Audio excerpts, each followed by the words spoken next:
Good evening and welcome to Tuesday Night Speedrunning here on the Nick Carpy stream. We are taking a crash from the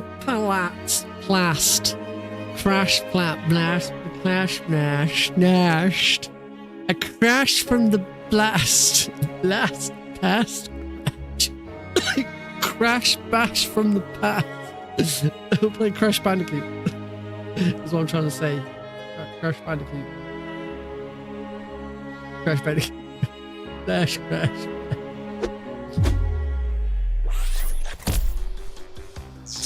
Brash, blash, crash, mash, blash. Crash, blash, crandy bloot. From the plast. That one. Hi. Welcome to the Crash Bandicoot. Yeah. Words are hard. Words are very hard, especially when you're trying to say puns. Crash. A crash from the past is what I was trying to say. We're going to have a crash from the past. So, set the scene. The year is 2020. I think the pandemic started at this point. I can't remember. Yeah, when I first started looking at learning Metal Gear Solid 1, which I always said is Metal Gear Solid 1 is the game that finally got me into speedrunning properly. After Metal Gear Solid 1, I became a speedrunner. I wasn't someone who just did a little bit of speedrunning every so often, as I had done for the past sort of 5 years. Up until that point. No, I finally became a speedrunner. But, hey, Something happened to me last Thursday when I was driving home. I had a couple of miles to go. I looked up and saw a glowing orange object in the sky to the east. I never know quite what to do when Cosmos kicks in. I always feel like I need to do some, really sort of something weird and crazy, because it's just so, it's like it washes over you. Does that intro? It's like it completely changes the entire mood of everything. It's wonderful. Yes, as I was saying, 2020. I actually played Crash Bandicoot on stream. I think this was another suggestion by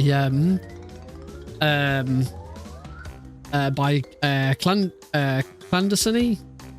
Yeah, I'm gonna go with that. My best mate. The same person who suggested, why don't you stream a run through of every Metal Gear Solid, because you love Metal Gear Solid and you're a good streamer and you could probably make Metal Gear Solid quite entertaining. I was like, yeah, that's a good idea. And look what happened there. Several years later, boom, I've been on GDQ main stage running Metal Gear Solid: The Twin Snakes. Yes, I'm pretty sure the suggestion was let's play some Crash Bandicoot as well, because wasn't too long after the Insane trilogy had come out. I can't actually remember when did the Insane trilogy come out. I've just hit the credits button. Might tell me when it came out. But yeah, I'm gonna turn the volume down a little. Still a bit loud. But yeah, I didn't speedrun it at the time. I just played it and was trying to get all the relics, and 100%. I have. This is not gonna work. I have actually. I did 105, 101, 105%. I can't remember. Each game has its own different version of which. This isn't the save. It's this. That 105. There we go. Still have my save. So this is my 105% save for, Hi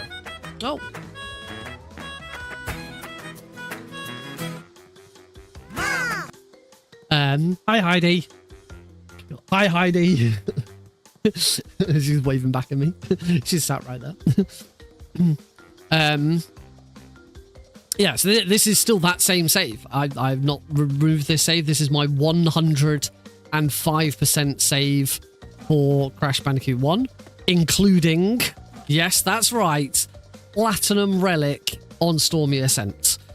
Stormy Ascent is the bonus level that was added to the game, to the Insane trilogy. I think it was DLC actually originally. Yeah, it's just comes as standard now. The Stormy Ascent, the special thing about Stormy Ascent is that it was originally in the Japanese release of Crash Bandicoot 1 on the PlayStation 1, but when the game got then released to international audiences, so to US and Europe, we didn't get this level because the developers felt it was too difficult for a Western audience. So this level isn't in the US and European versions of Crash Bandicoot 1. So when it came to the Insane trilogy, they remastered that as well, and they put it in. And yep, there it is. That is Platinum, best relic you can get on Stormy Ascent, to just under 3 minutes. It is a horrible level, absolutely atrocious level, but that was a lot of doing. That took a lot of doing to get that relic. But yeah, I have in the past speedrun it, you can see I have live split open. I have times. Underestimated Western autism. They certainly did. Yes, you can see over there. I have on this side. So if you're watching the vertical stream, I'm pointing at nothing. I have times. I still have my old splits, but I never actually submitted anything to speedrun.com. I don't know why. I don't know why I never submitted it. Maybe it was I never quite had an official run, like one that I could run. I mean, you probably can't see it right now because it's very small on the screen. But like I have to have an FPS counter since the old release. Since I was playing it, they've now got a new load remove timer. They used to have an old load remove timer, which is still used for console runs, where it's like image based. So, you know, I've used image based auto splitters before.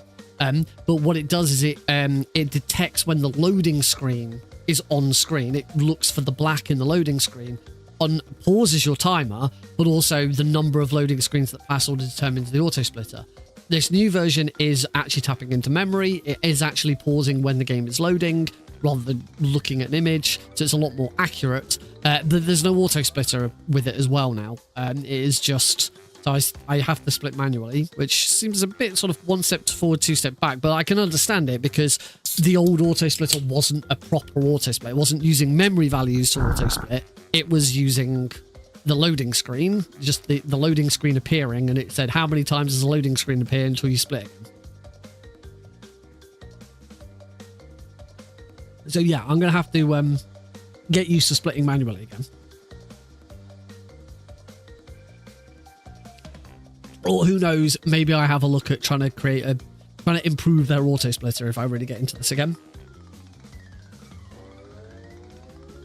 Yeah, I figured first thing I'd do is let's just go for a run. I've not looked into any new tactics. I've not rewatched my old runs or anything to try and see what I did before. I figured let's just go straight into it, do a run and see what happens. See what I can remember, if anything, and sort of go from there. I remember two specific speedrun tricks. It might be worth me just quickly having a crack at one of them, which is here on Slippery Raw Dogging Crash, which is here on Slippery Climb. Might be worth just having a quick crack at the Slippery Climb one, see if I can still do it. This is the only like major speedrun trick that I really used. So I figured it might not be a bad idea just to... That's a great start. There goes my mask. Oh no. Cool, I get to keep my mask. Presumably because I fell off rather than actually lost it. Stormy Ascent was only in the Japanese release on PS1. We didn't get it in the West. Because it was too difficult for us Westerners. Stormy Ascent, but in Crash 1 in particular, you kind of, every level kind of is the style of every level is repeated. So you'll always get two very similar looking levels. So Stormy Ascent is the second version of this level.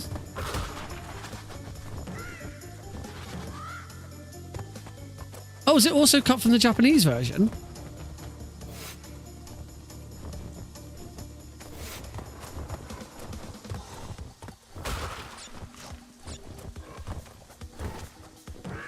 Oh, bugger. That's not what I wanted. I need to wait for that bird to come back. There he is. Oh, only accessible by cheating. Oh, yeah, but it was still there. It was still in the code. Oh,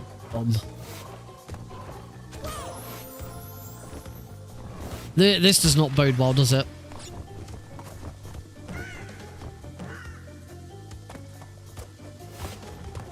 This game and the speedrun relies very heavily on cycles. Everything in this game is cycle-based. Some are global cycles, so for the whole level. Some are local cycles, so there'll only appear at certain, once certain triggers are passed and stuff like that. So really, it is a really interesting speedrun. And there's 4 different categories for Crash 1. You've got any percent, you've got 100, I think you've got like all gems, secret ending, and then 105%. Oh, great, a mask straight away. So we need a mask. This is the trick is here. There we go. First try.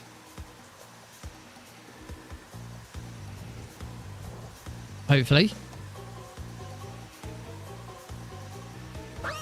Ah, I fell off. So this is a trick called, I think it's called the hyper jump or something like that.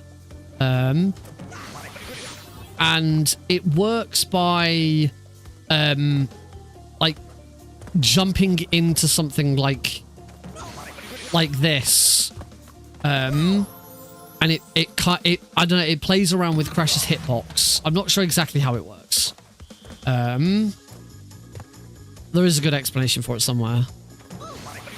But yeah, what it does is it forces Crash really, really high up into the air, as you saw. I've got like loads of lives on this save, so I can practice it. And the idea being is I should try and get onto the wall above. I can't believe I did it first try and now I can't do it again.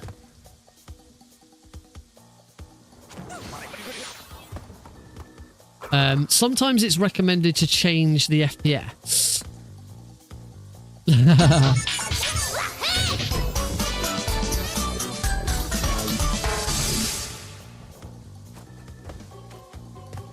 Oh, Silent, thank you very much for the resub. Nice to see ya.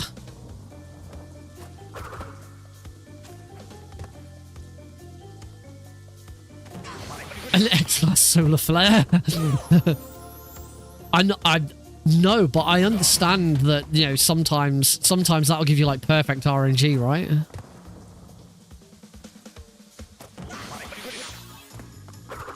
Was it Super Mario 64 excuse or something on it? I can't do it now. I know you use the same trick in one boss, which is Koala Kong. But for Koala Kong, it's actually recommended you drop your FPS down to 30 FPS. That was it.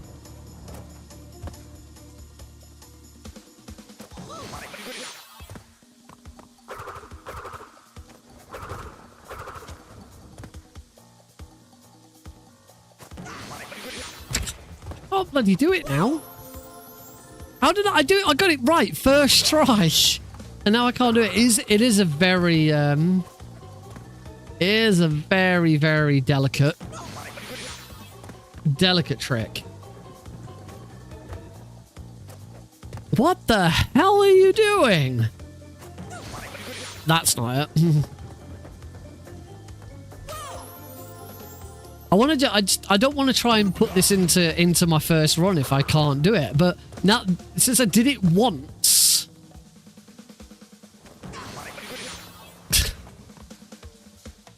I may have to look up a tutorial for this again. But it's like you kind of get Crash stuck underneath it.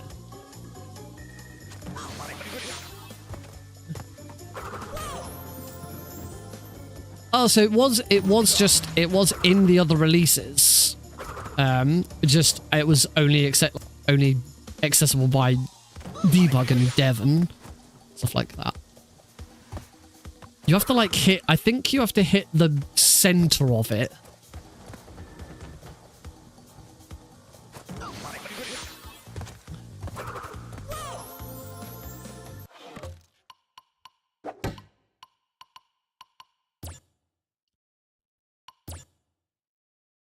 I wonder if it's recommended to turn it down to 30 FPS. The only thing is, I think my graphics card is will ignore that. Yeah, you can see that my my FPS is still up. Also, I've just freaking realized you guys can't see what the hell I'm doing. There we go. Now you can see. Jesus. Yeah, my I've got an FPS counter on because you have to have one for the PC version. But yeah, my graphics card kind of ignores the in-game settings.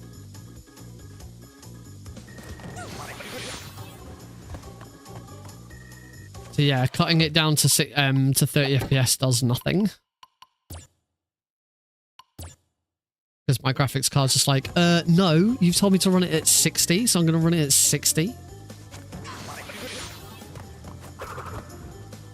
But also, I already know that I don't need to run it at, I don't need to knock it down because it bloody worked first try.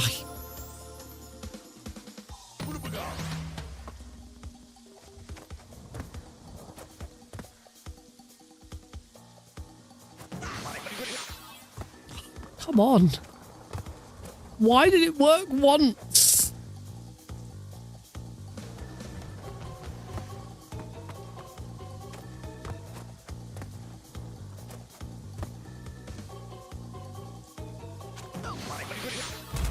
Can't do it now.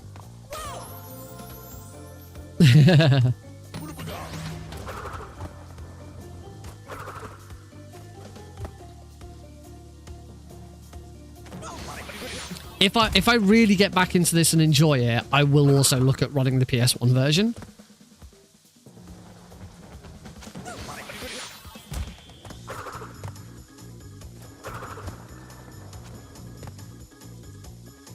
I don't know what I'm doing. I've got no mask. I'm just frustrated that I got this first try. And now I can't do it at all. I'm not even close either.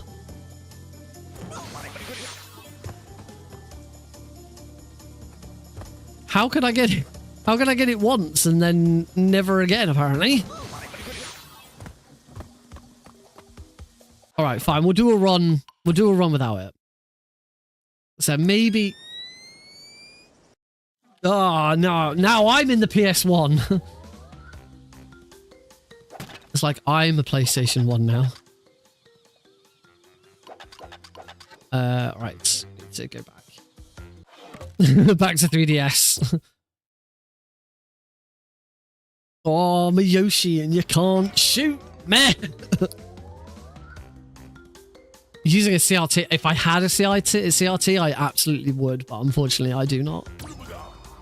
I have a PlayStation 1. But I imagine the best way of running on console is the old PS TV. Pretty sure I'll be cracking this bad boy back out again for it. Pretty sure that'd be the fastest way. All right, let's do this. Let's give it a try. Let's move my... There we go. I can see my screen a bit better. Although now when I turn my head... I suppose that's the only thing. I've not really thought this through with my camera and mic, have I? If I want to turn... Yeah. Oh, well. It'll do. All right. Let's just give this a go. 3, 2, 1... Go. Start. So you go. You can see that I've got 2 timers. I've got the in-game timer, removing the loading times, and I've got the real time at the bottom. Both are, I believe, both are required. Oh. That's pretty bad. I should not have lost a mask there. Mask management is very, very important for this run. Because I should be invincible right now. Other sort of general sort of tricks of the run. Unless you are invincible, Crash is fastest whilst jumping. So you'll see me doing a lot of jump, especially up hills. Crash is fastest while jumping. Unless it's really out of the way, it is worth trying to break as many crates as possible, but not all of them. Sony PVM, is that the official Sony CRT, because that's a really nice CRT. Right, we'll split as we start a new level. Okay, so we're now invincible, and this is the thing. We want Crash is fastest whilst he's invincible, and obviously just run through shit. So we want to use this as much as possible. I say breaking boxes. I want to break as many boxes as I can, without going too far out of my way. Wait here, because now I'm invincible again. Because they're at the end of every level, and I should be getting to every level without taking a death. I'll be rewarded, or I'll be told how many boxes I missed, and that big animation where it sort of plays out. Oh, I took an extra hit there. That was bad. It's ideal to try and get as far over that as possible. Yeah, and obviously that plays out. I think it's something like a quarter of a second or something for every missed box. Yeah. So you wanna obviously you don't want to get every single box, because then there's a gem, and the gem takes even longer. But you wanna. Oh, I got a gold split. It's a good start.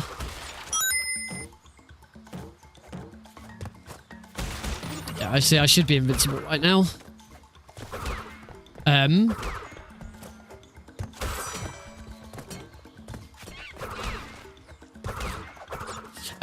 Yeah. You get the idea. You see where I'm going with this.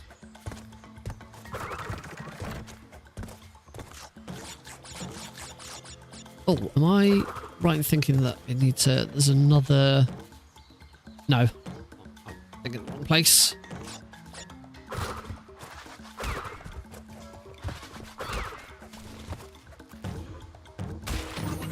Again, invincible again.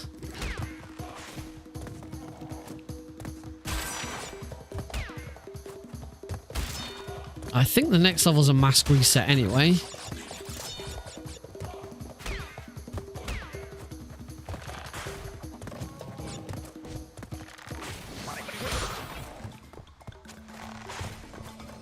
Yep. Yeah, next level's boulders, so it's a mask reset. So we get these levels which are... we get these levels which are called mask resets, where you start the level with no masks anyway. And boulders is one of them. So it doesn't matter how many masks I had at the end of the previous level, I come into this level with no masks. So these kind of like act as like little mask checkpoints for us. As I say, mask management is like really, really important in these runs. That was bad. Not a great start to this level. This one's difficult because you want to be jumping as much as possible, but you can't, unless you know the level really, really well, and say it's been a while. You don't want to jump too much. So I'm going to play this one a little safer.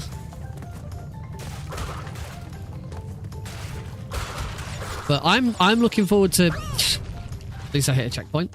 I'm looking forward to sort of, watching some runs or having a look to see if there's anything new.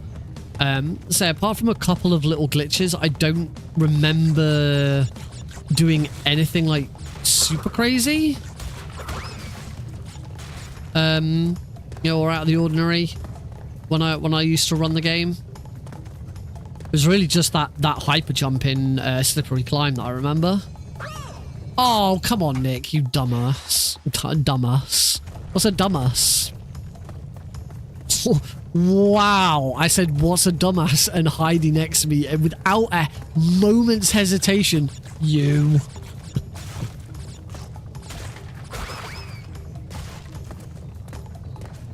You.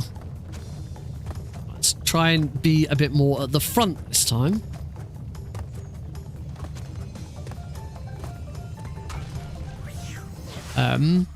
There's other little things I remember. Things like Crash's hitbox is slightly extended when you spin. So ideally, you want to get a little more out of jumps. You want to spin as you sort of jump off, and you can make jumps like that if you do them correctly. So upstream here, I said we will always start upstream with 0 masks. So, oh come on, Nick, that's what I'm talking about. Also, I really don't want to be dying, because ideally you want to have as many lives as possible for a couple of the levels later on. You know, like slippery climb, so that we can try that trick a few different times. But then we've also got to deal with the bridge levels. I can make that jump. I know I can. I think I'm jumping slightly too early.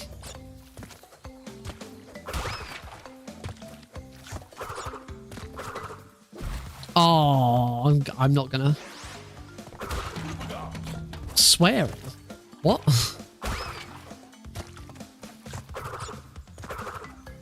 Told you I could make that jump.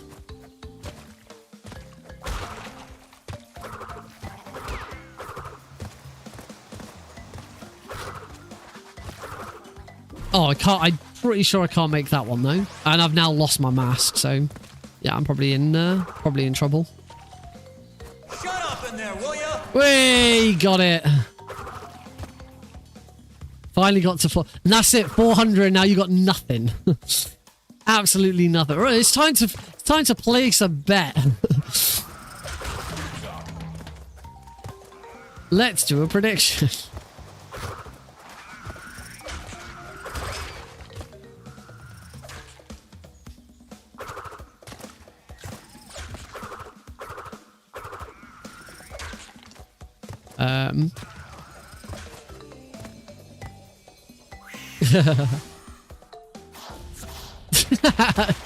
What about the friends you make on the journey?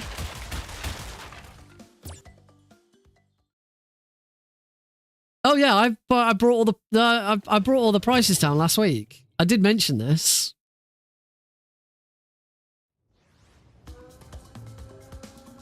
I remember Papu Papu being really easy.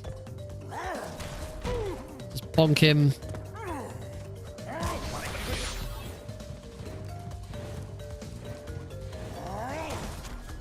Bonk him.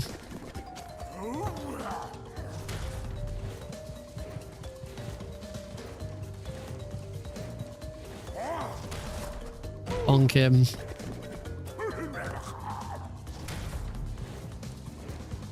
I don't remember if there was like a trick to beating him quicker. Just trying to keep an eye on on live split, see what I did before.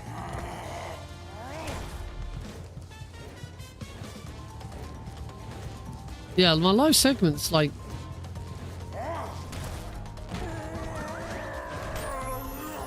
Oh, damn it! Oh, I'm actually dead as well. Nice.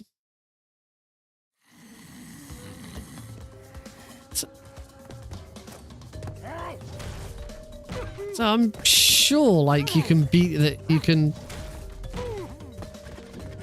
Yeah, I was waiting for no good reason.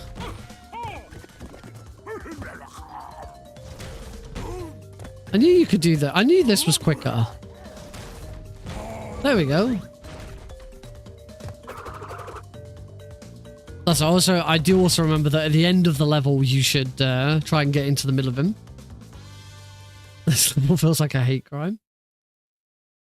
That's a bit harsh. On to Rolling Stones. Again, I'm pretty sure I'm like massive behind on masks now. I'm pretty sure I should be on 2 already. But we'll just keep going. Main thing that I can't remember is how I'm supposed to deal with Ripperoo, which is the second boss. Ripperoo's got something to do with masks. That one's probably one I'm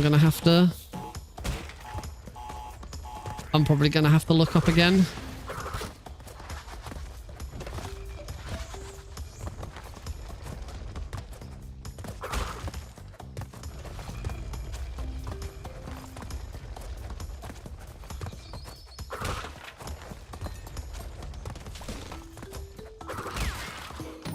Oh my god. Believe in yourself and the heart of the mask. Liquid! Hey! Snake! Did you like my Well, sunglasses? look who it is. Oh, you point a weapon at your own brother?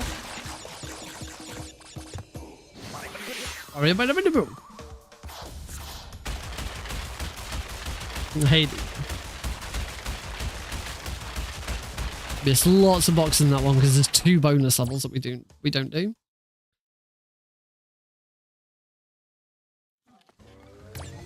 On to Hogwarts, another mask reset level. Yay, gold split.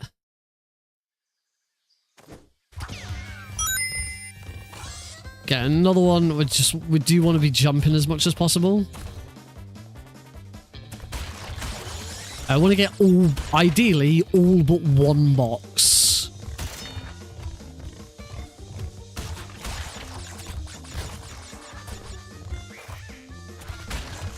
Oh, I wasn't far enough over to the right. A message from SGT Deagle.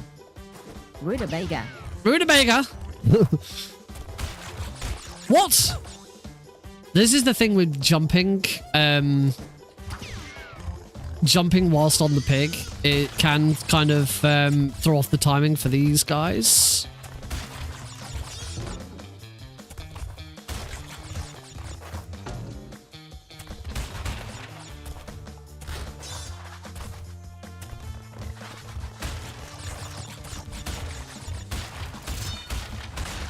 I know I've already missed a box, so...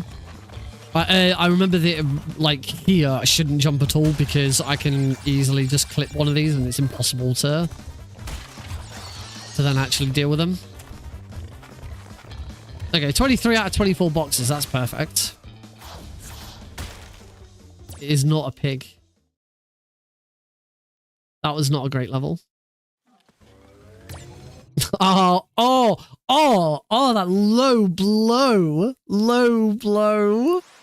Oh, I was so annoyed with myself, like instantly. Yeah, for those who missed it, I did my first ever live run of MGS3 All Keratons on Sunday at WASDA. It was good time. Pretty sure I wasn't supposed to take that hit.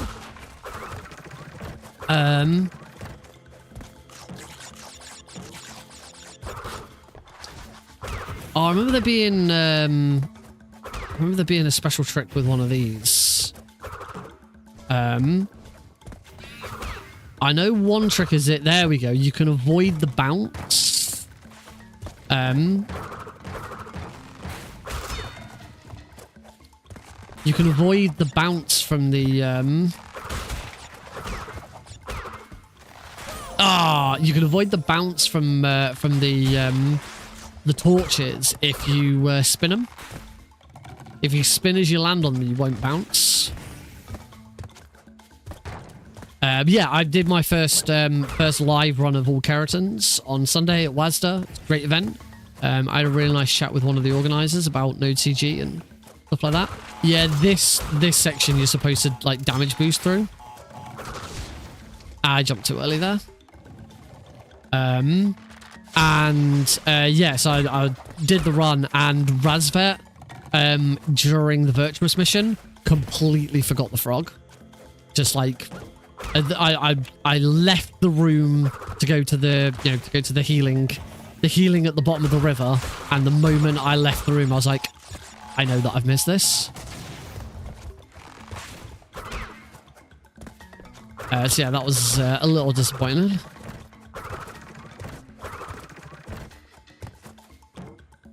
I remember this level's called the Great Gate. I remember this being like the first really hard level. But there is a little trick we can do here. We go behind the level. This is fully intended, by the way. This isn't a speedrun trick or anything. This is fully intended by the, like, there's Wumpa Fruit back there. Completely intended. But oh, okay, maybe I can't. Let's say if you, there we go. If you spin just as you land on these, you won't. There you go. Oh no, I lost my mask. Oh, I'm pretty sure I'm screwed now for Ripperoo. Ripperoo's going to take me a while. So I was like... There we go. Yeah, I'm going to go into Ripperoo with 0 masks, so I'm screwed.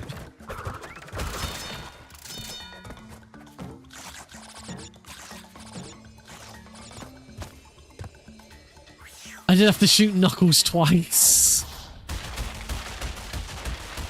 Yeah, it was. The whole run did end up then being all keratins -1. I was very apologetic. Is there I have no idea how that was a gold split.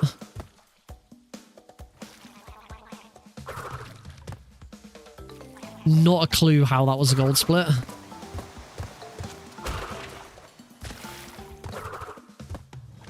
I'm pretty sure I've got a mask actually, so I'm okay for Ripperoo. I'm pretty sure it's that's the only mask in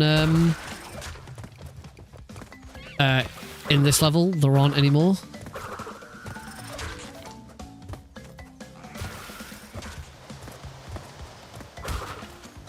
So that's where the problem for the problems with Ripperoo comes in. Because it's like there's different ways of defeating Ripperoo depending on how many masks you've got.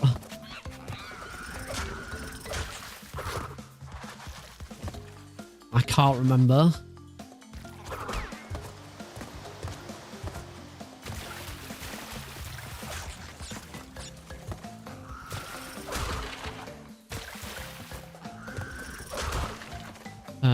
There's another game where I massively prefer using D-pad to the analog stick with this one, as you may notice from my controller. Not a while waited for that. Oh, and there we go. That's okay. Now I'm screwed.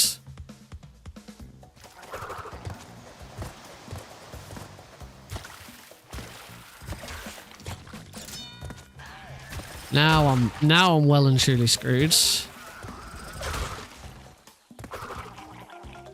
We'll see what happens.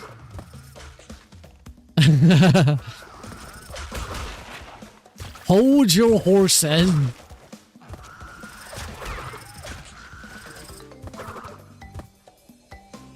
Oh, look how many masks you miss on that one. That's crazy.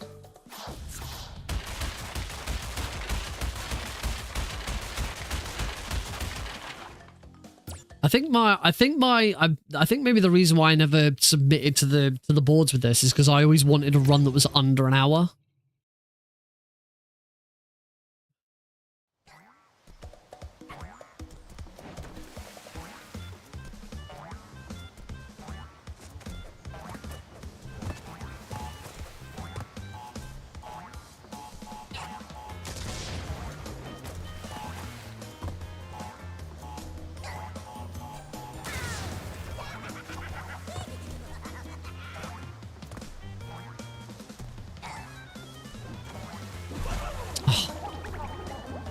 Yeah, this is a level I'm going to have to go back and have a look at guide for.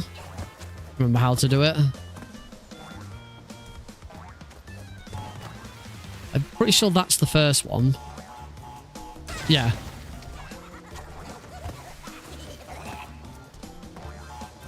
But like, the easiest thing, if you've got like at least one mask, one of the easiest things to do. One of the easiest things to do is to just simply, oh,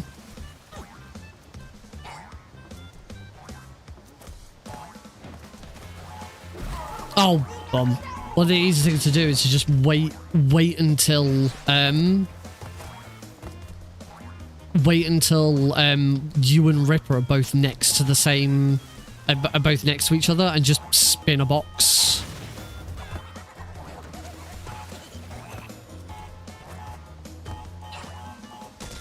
Oh, I think I hit that one a bit too quickly.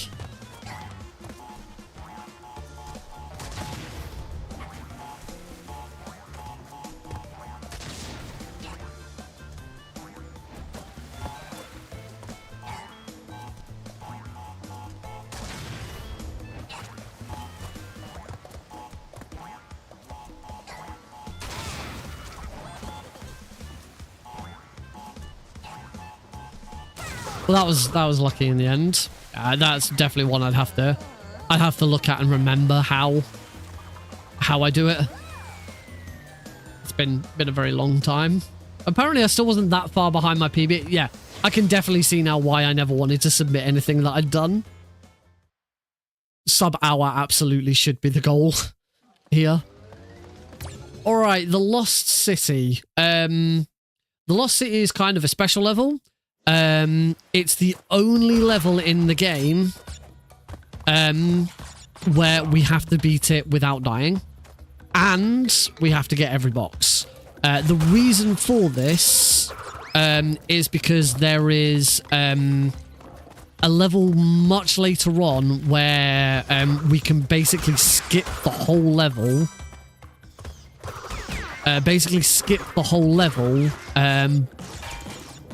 By using a gem. So it is faster, therefore, to get the gem in this level and skip that level. Let's say, in order to do so, I do have to beat this level without dying.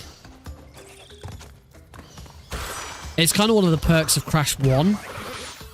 It didn't really, they made it a lot easier in later games, but Crash 1 was like one of the only games that said, not only do you have to get every box, but you also have to beat the level without dying. I actually forget the name of the level. I talked earlier about how the level designs kind of come in pairs. So you'll get two levels out of the same design. So like we're doing Lost City now. There's a second level, I think it's called Sunset Vista, much later on, which is the same style of level. It's whatever the second version of the first level of the third island is.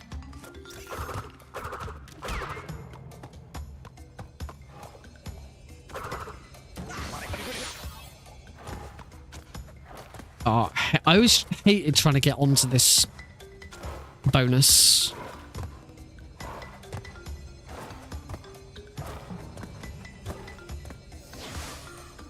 It might be Castle Machinery. Nice thing about the bonus levels, it doesn't make too much of a difference because I'd already lost my mask. There we go. That's how you do the sort of extended jump. Level.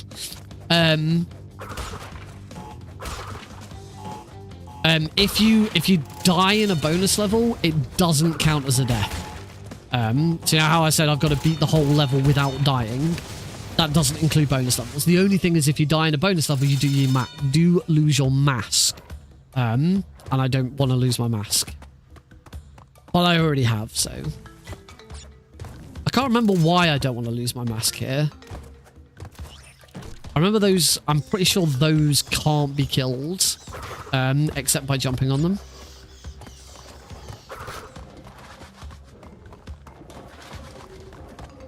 Jump around there.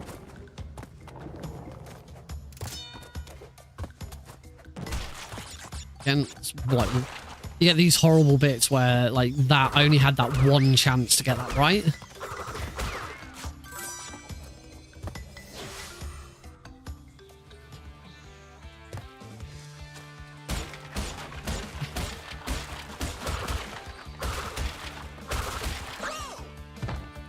There's a trick to getting these boxes really easily, and I could never remember what it is. But this is one that I'd probably try and learn properly.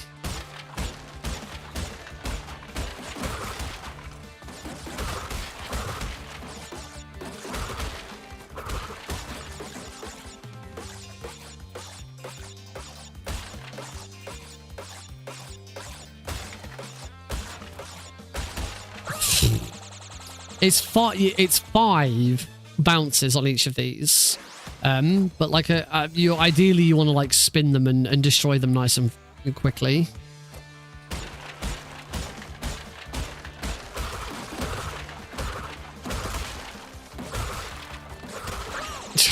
Damn it! So luckily none of these deaths count, but obviously it's just eating up more and more time.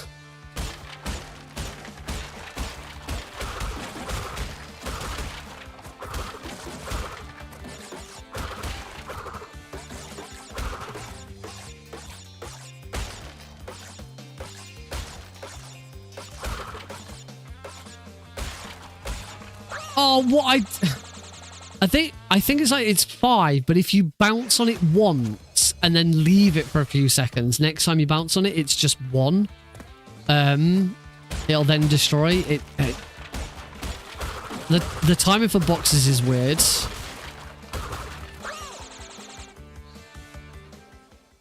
There is a rule behind it, and I can just never remember exactly how it works.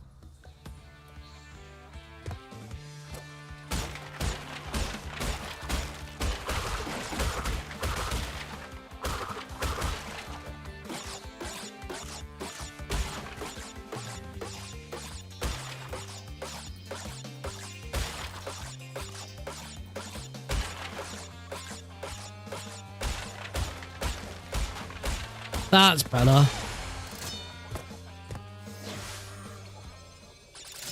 Oh, still not out of the fire yet. We've still got 3 more boxes to get. I'm still gonna get across all of these without dying. And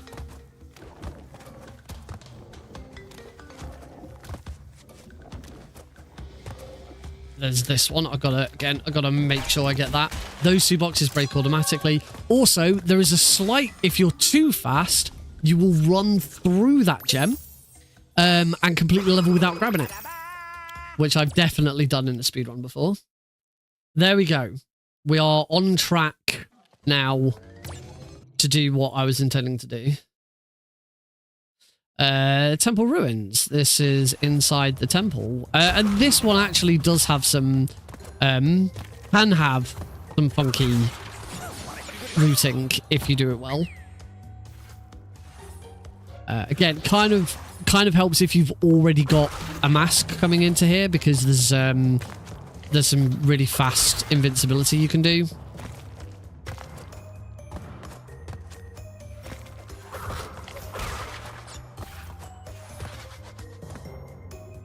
And then later on, I remember seeing some sort of tricks and stuff that I'd not done myself.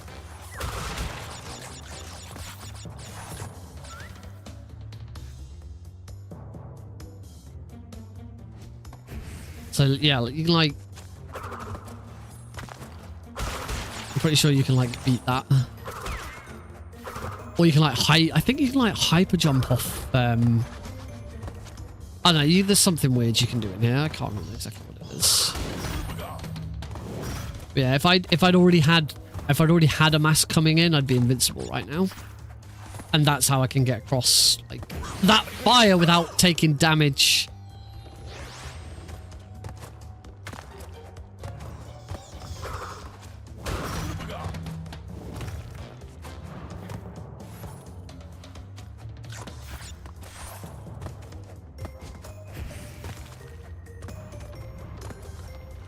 Oh, I remember these levels being quite difficult because of the very much 3D element of them. Ow.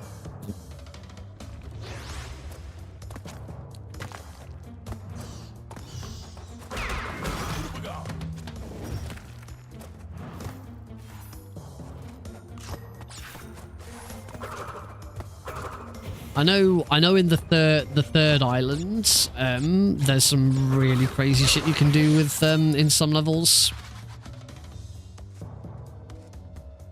This is like stuff that I've known about but never did myself.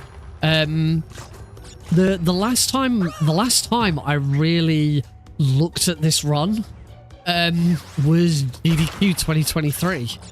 SGDQ 2023. I was the host for a very late night run of the whole trilogy. I forget, unfortunately I forget who was who the runner was. But yeah, there was a runner who did the whole trilogy. And I was the host for that run. So yeah, I got to see stuff I'd not seen before at that point. Yeah, I didn't know much about the speedruns for 2 and 3 anyway.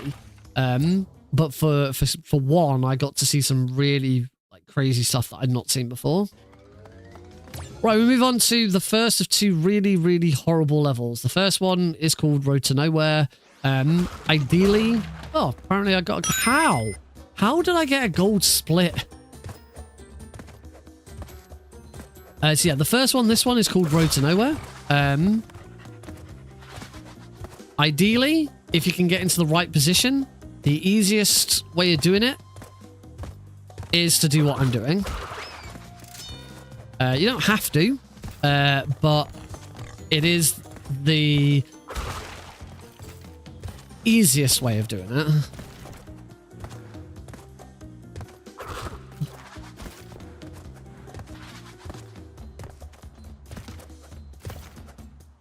Whoops. Was it Mercats? Thank you. That does sound that does now sound familiar, yes.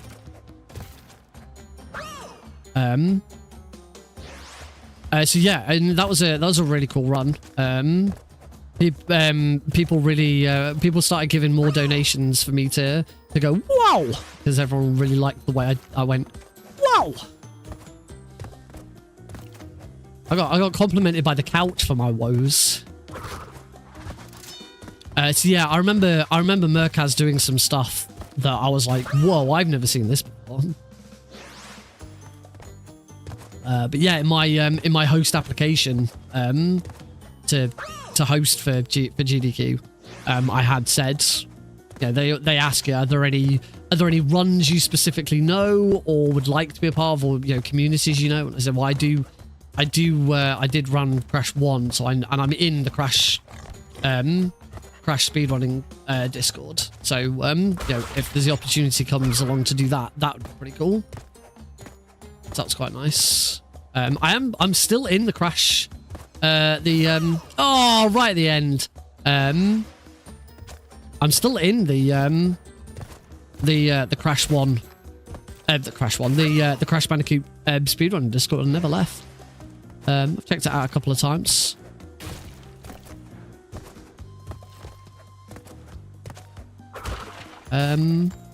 Apart from that, I don't think I've ever really been involved in a Crash Bandicoot speedrun. Like, we never the sort of year and a bit that I did Pixel Perfect, I think we ever had a Crash runner submit a game.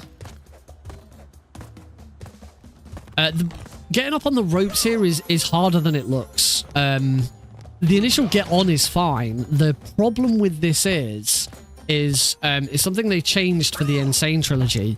In the original, Crash's hitbox is a square. Certainly the bottom of his bottom of his hitbox where his feet are a square. But in the Insane trilogy, they changed it to more like a pill shape, so it kind of goes into a cone at the bottom, which means the area Crash has for his feet to land in this case is a lot smaller than the original. So this trick is much easier on the PS1 version. You'll see that I'm having to sort of make, as I'm going along, I'm having to make tiny little adjustments. They're not helping. I'm still falling off loads. But it's very difficult to get absolutely perfectly on. So I am having to make like little tiny adjustments as I go along, just to make sure I'm still in the center.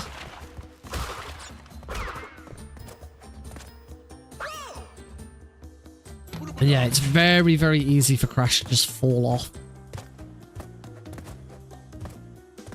But... oh, I got a pity checkpoint. Yeah, after a little while, if you keep dying too many times, the game will give you a pity checkpoint or add an extra checkpoint. The box doesn't count towards your final box count for the level. But yeah, it's an extra checkpoint. Hey, got there eventually. Oh, look at that time. Beautiful.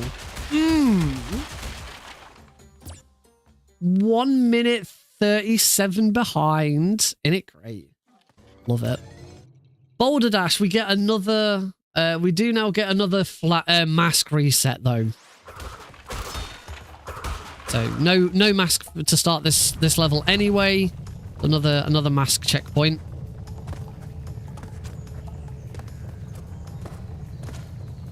See if I can do a better job of this one.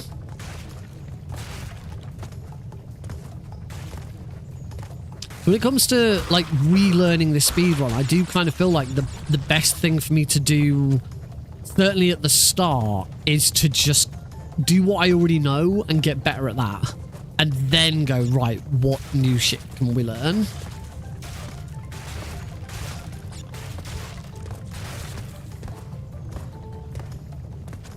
You know, I'm not really sure there's much point in going and looking at loads of runs and stuff. Because right now, there's definitely more there's definitely a better time I can get just doing better.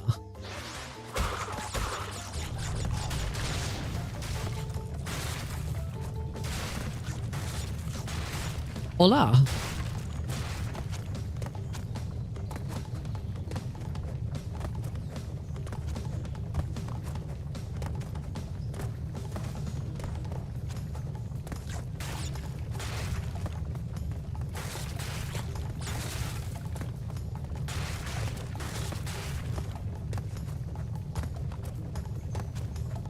Also, I never got into any of the other crashes. I never attempted Crash 2 or Crash 3.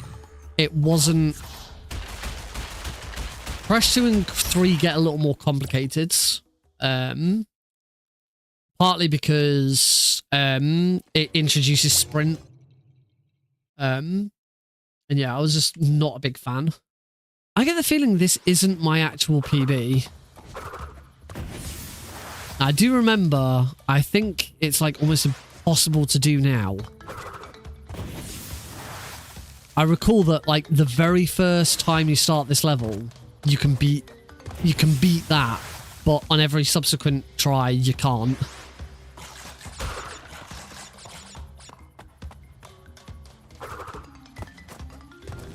And my experience there seemed to suggest that that was still correct.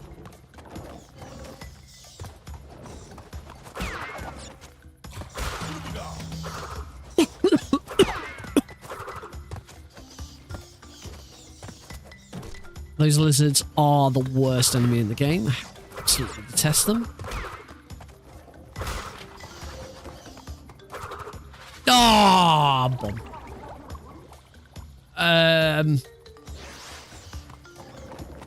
Sorry, Kenrithy. Hola was about as much Spanish as you're going to get out of me.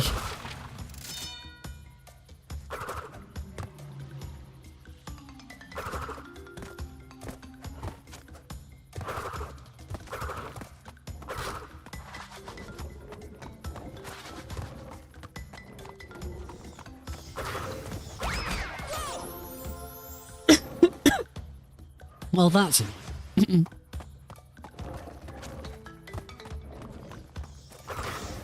Certainly with looking at my splits, I say I don't think these are my actual splits. Because I feel like I was better than what... I know I was better than what I'm doing right now. I'm pretty sure I'm better than what those splits would be. But in any case, maybe that was just the best I could do in one sitting. In any case, I do feel like that I could probably get sub-hour just improving what I already know. I could definitely get sub-hour improving what I already know. So I don't see much point in trying to learn much new stuff until I've really sort of got a grasp of perfecting what I already have done. Particularly if I can get onto the leaderboards with what I already know. Oh. Learning the timings of some of these would probably be a good idea.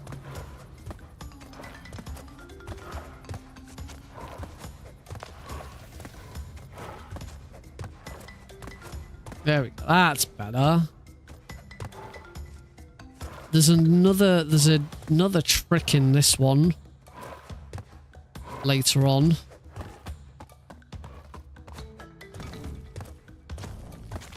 Which I bet I can't remember. I remember this bit. It's quicker, much quicker to ignore that checkpoint. You see how much time I'm wasting not getting it?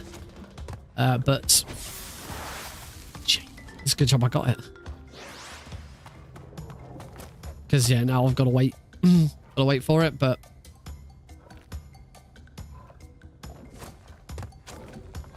Obviously, it all depends on how...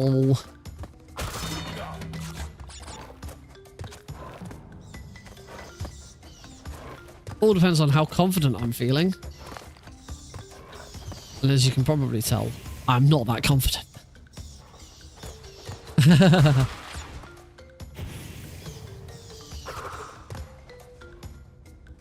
I've said it before, I learned this. I actually learned this just before I learned Metal Gear Solid 1. I could have very easily... I basically did get to a point where I had a choice. I was like, which one do I want to focus on? Do I want to focus on Crash? Or do I want to focus on... I don't know why I'm waiting for this dude. I don't need that. Do I want to focus on Crash? Damn it. Or... Could you not play to a metronome for timing? What, for... Oh, I see. Sorry, I see what you mean. Yeah? I suppose it could.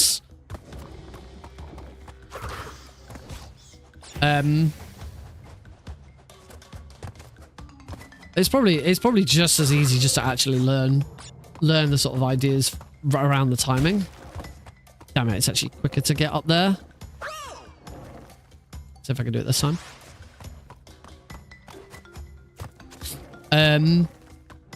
Yeah, I basically sort of decided, right, what do I want to focus on the foreseeable future? Do I want to focus on Crash or do I want to focus on Metal Gear Solid? And I was enjoying Metal Gear Solid a little bit more. I felt I was doing better with Metal Gear Solid.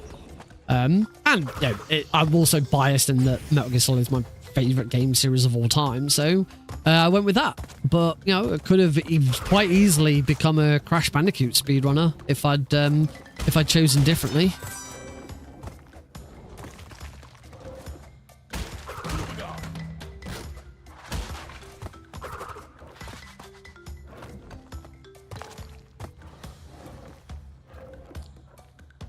Yeah, if you get the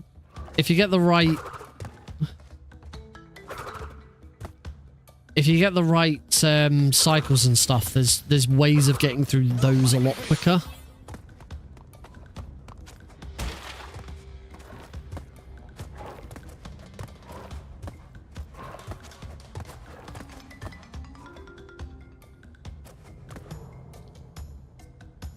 Yeah.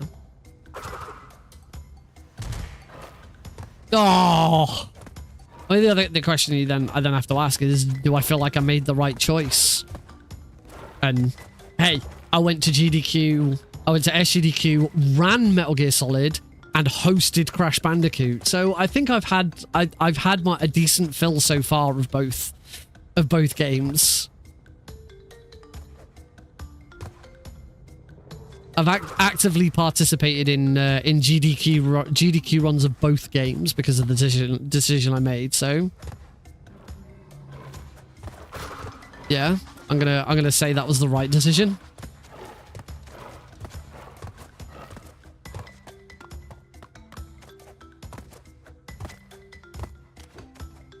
Around him.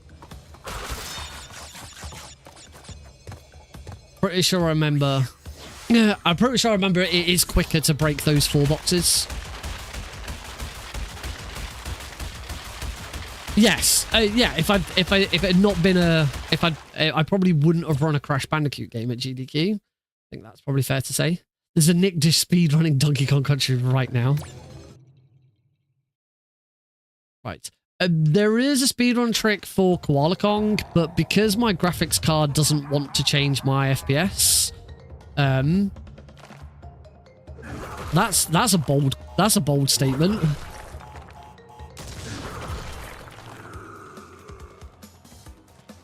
They're two very different games. So yeah, there is a trick to getting to the other side of Koala Kong, but you need to drop your FPS down to 30 FPS to do it. And my graphics card is keeping the game at 60. It will not budge. So we won't be doing it until I can work out how I can get my graphics card to agree with the game. Instead of just like, oh, I'll just make it up.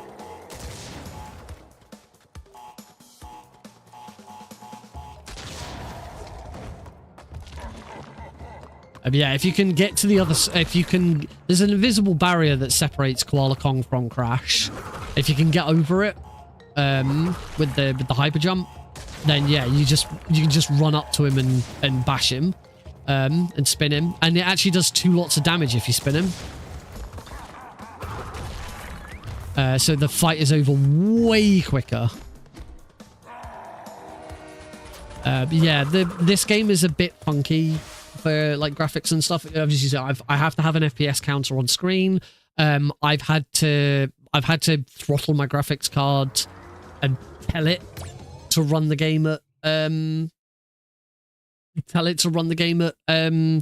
60 FPS, because originally, the first time I sort of changed any settings to do it correctly, it was still running at 65 frames per second, which is illegal for the speedrun.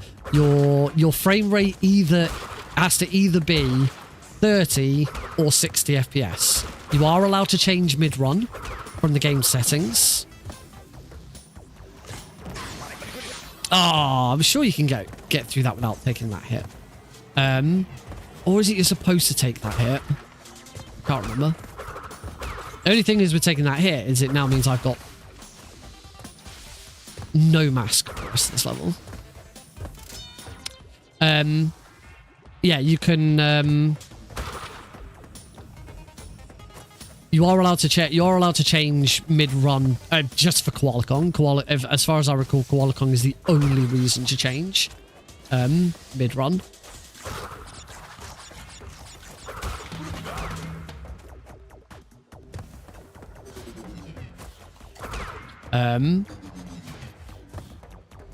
But yeah, I have to have my graphics card do stuff. The other thing is because of the way the FPS works in this, it kind of if you're just relying on the game, the game sometimes will only run in will only set an FPS for multiple of your monitor. So I'm having to play the game in full screen. I can't play borderless windowed. I can't play borderless windowed, and I can't play windowed, because if I do, the options I have for my FPS are 36 or 48. Because it will only set it to a not a multiple, a factor of my of my monitor's refresh rate, which I have a 144 monitor. If I had a gold split. If I had a oh, that's annoying. That's opportunity for a mask gone. Pretty sure it's this way. Oh, if I had a 120 monitor, it'd be absolutely fine, but I don't. I have a 144, so it's a bit awkward with how that works.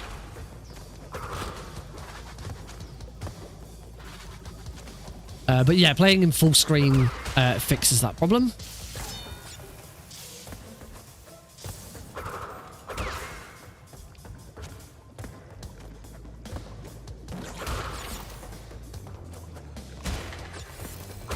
Very fast level, that one.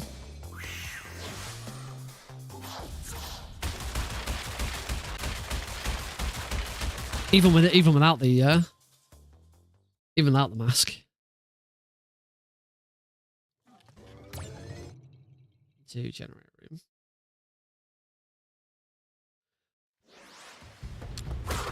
Generator room is oh, what? Okay, wow, that was insane.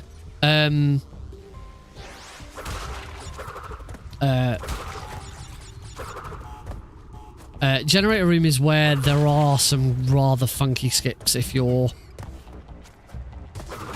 willing and able. Which I am not. Yeah, there's some crazy stuff you can do in here.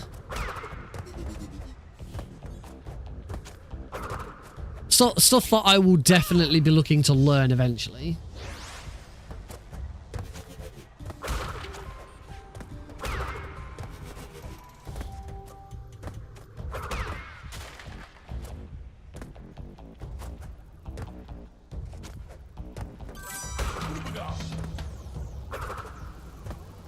Willing or able. I am not willing. I am not able, and therefore I am not willing. I think that's probably the best way of looking at it. It's things like jumping like from that moving platform that I was just on straight to this one. It's shit like that you can do. Like you cut out corners and God, that I forget the level areas are so precarious. Stuff like that. That I'm trying and completely failing to pull off.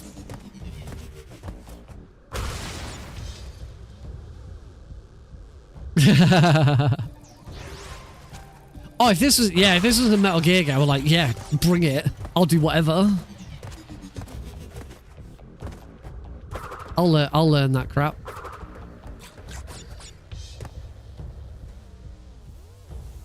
Platform, yeah. I mean, the only platformer I've ever really been good at is Klonoa 2, but Klonoa 2 is not a difficult platformer. It's also not 3D platformer. It's a 2.5D platformer. So obviously that's a bit different.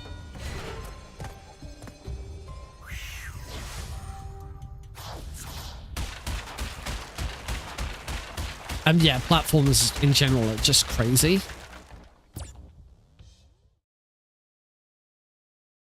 Particularly ones that have been optimized as well as, you know, like Mario 64 and stuff like that. This is a great level. Really cool music.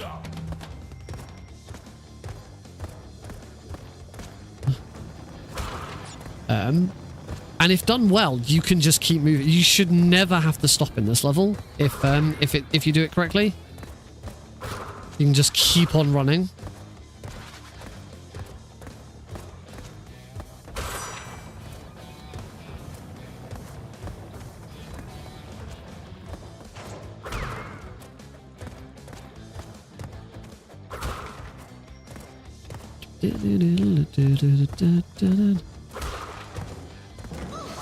Damn it.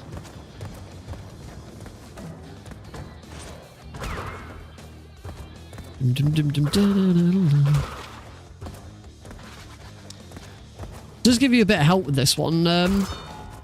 There's actually little notches and like marks on the floor to show you where. Damn it. Marks on the floor to show you where the bouncing ones bounce. You can if you can just see on the grates, you can see the little bits of white, and on the stonework, you can see these grey patches. ID's gone walkies. Oh. The other thing I remember about this level is because of the way the cycles work, it's actually much better and much faster to do it all in one go, because it's much more you will end up having to stop and slow down, which is what I'm not doing here. Oh, or completely messing up jumps. Oh, I think Alex is woken up. Alex is a bit of a poorly boy at the moment.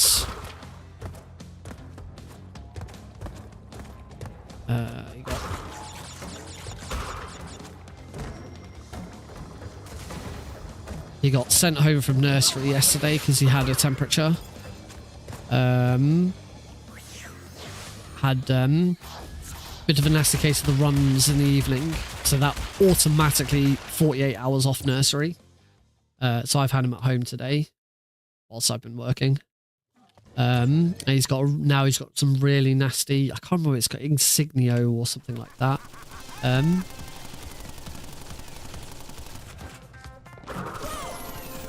Trying to remember a pinstripe. Yeah, he's got some nasty rash around his mouth at the moment.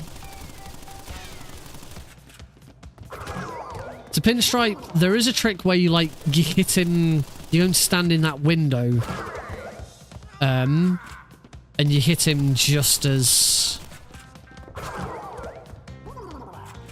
he starts. I think you need a mask for it.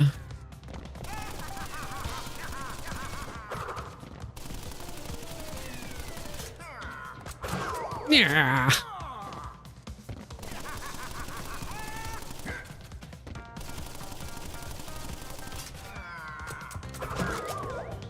Just gonna jump up on the table. So yeah, there is a way to slightly save a bit of time with that one. Hopefully he'll be alright. I can hear him now. He's a bit upset.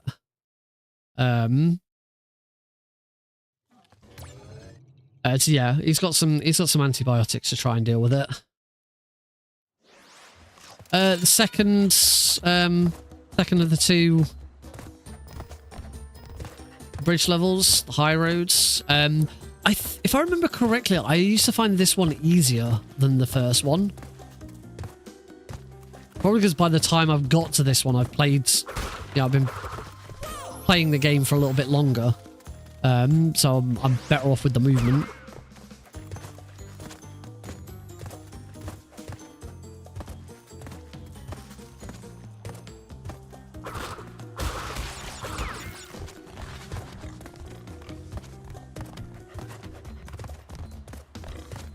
Oh yeah, I say the trick with getting up onto the rope is much easier on PS1. You can stay on the rope a lot easier because Crash's hitbox is much easier to deal with.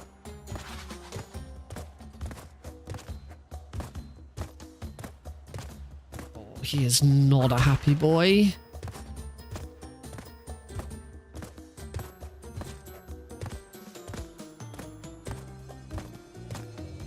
There you go. Like I said, I've always found High Road a lot easier than Road to Nowhere.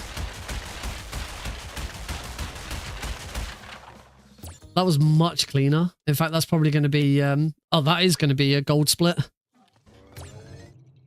Slippery climb. Look at that. See, still not sure what's going on with these splits. I definitely had runs that were that good. I wonder if it's like... I know what it probably is. I think I lost all of my live split times at one point when I was like redoing my PC and stuff. I think I lost them all and had to... So anything that before that I'd lost and I had to redo. So I'm not comparing against the splits that I had like 4 years ago when I was first running. I'm comparing against whatever splits I had the last time I tried to do this run. Which I think the last time I tried to do this run would be... There was a speedrun... there was a 24-hour charity event that I did. Where... 1 year where I attempted to... I attempted to speedrun it during the 24-hour marathon. I did a run of every speedrun I'd ever learned up until that point. To give you an indication of how far I was with Metal Gear at that point, I think I only did Metal Gear Solid, Twin Snakes, and Ground Zeroes. That's how much Metal Gear Solid I'd learned by that point. I actually, during that marathon, was the first time I learnt, because I decided to dedicate an hour of the 24 hours to learning the tanker in MGS2. So that was when I first started learning MGS2. That marathon. I think that might have been like my second marathon after I'd started learning Metal Gear Solid. You ever try 100%? Oh yeah, I've got 100%. I've got a save file. I showed it at the start, but I know not everyone was here. But I've got a 105% save on here. So that's every level complete with every gem, every platinum relic, including Stormy Ascent, and any other bonuses. I certainly don't think I'd want to do 105% because that involves every relic, and that's a heck of a lot. But there's a 105% speed run. There's also there's an all gems category, which I'd be tempted by. There's also what's called the hidden secret ending category, which is you kind of need all gems to get it. So I'm assuming there's a thing where like you don't need absolutely every gem to trigger the secret ending. If you know the game, you'll know that the second to last level before the last boss is called the Great Hall, and all you do in the Great Hall. We'll give this a try. We'll give this one go. How many lives am I on? 11. We'll give it a couple of goes. See if I can do it. All you do is you just jump over to the exit. But if you've got all of the gems, you can ride those gems over to the secret ending. Which is just simply Crash rescues Torna. I want to say Torna is the female bandicoot.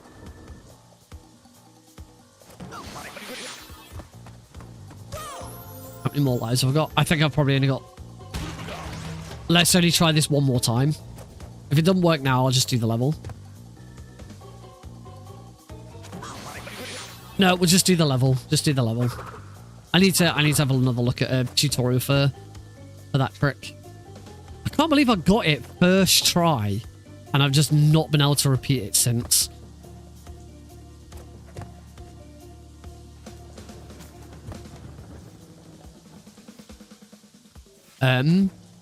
So yeah, I'm assuming it's something like you can trigger the secret ending without every gem. It's like, I'm assuming like because of the way Crash jumps, you can probably skip some of the gems. So that's probably an interesting one to start with. Yeah, I don't think I'd ever do 105%. That sounds a little out of my league. I don't know. Maybe. I suppose all 105% is you have to do every level twice. You do every level twice.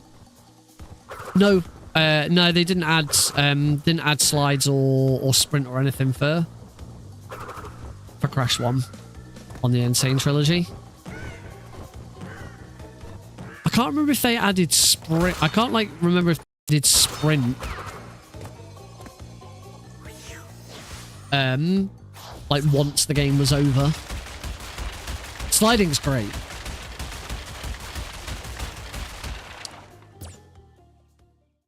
Or I might be thinking of, I think I might be thinking of Crash 2, where the final upgrade after you beat the level. Yes, you can play as Coco. You can play as Coco in all three of them. Although in the third one, Coco still gets her own levels where you have to play as Coco, I think. I don't think you can play as Crash in Coco's levels. But you can play as Coco in every level. No, sorry. No. You can play as Coco in all of the standard levels. in Crash 3. But any like the motorbike level, you have to play as Crash. Similarly, any Coco levels for Crash 3, you have to play as Coco. This is another mask reset as well, because of the way the mask operates in this level. It's not... the mask doesn't carry over, and any masks you had previously don't matter. So yeah, it's just another one.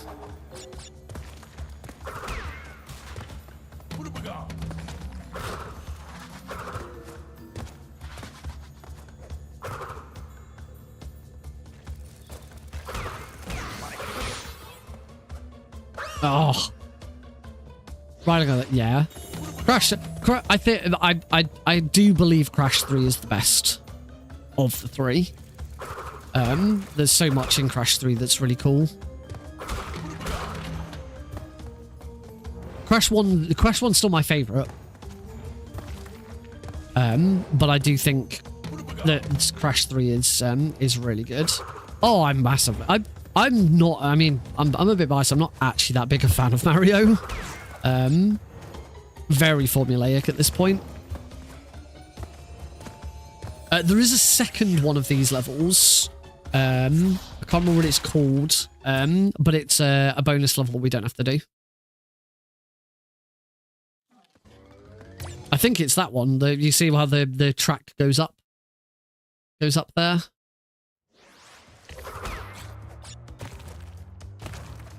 Whoever suggested Castle Machinery was the level we were essentially going to skip. You are absolutely correct. It is called Castle Machinery. Oh no, I wanted to keep that mask. Oh, I was going to get a...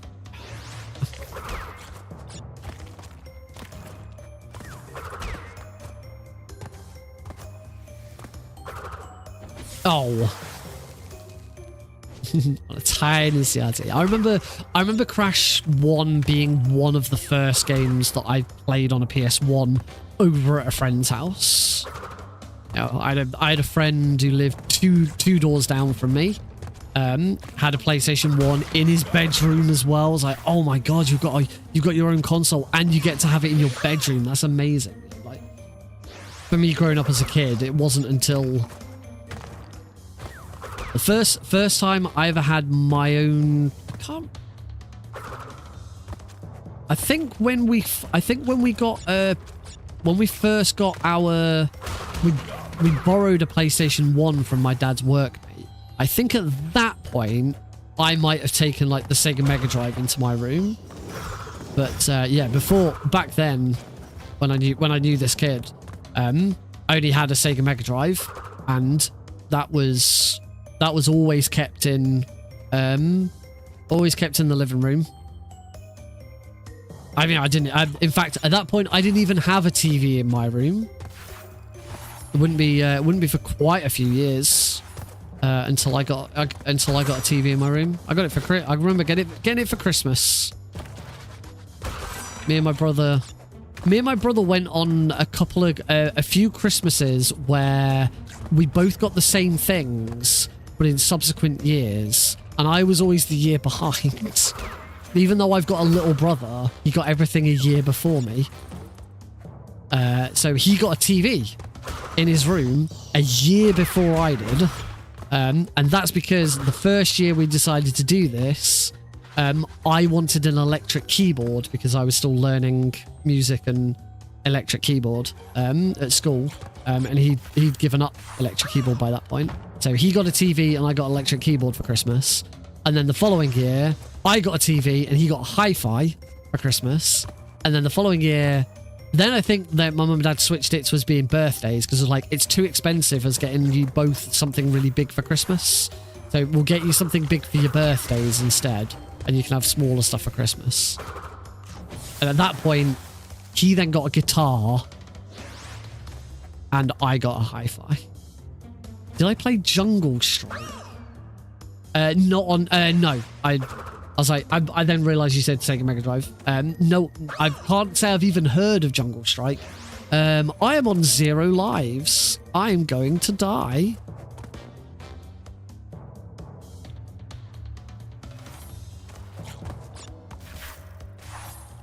I had not realized I was doing this badly.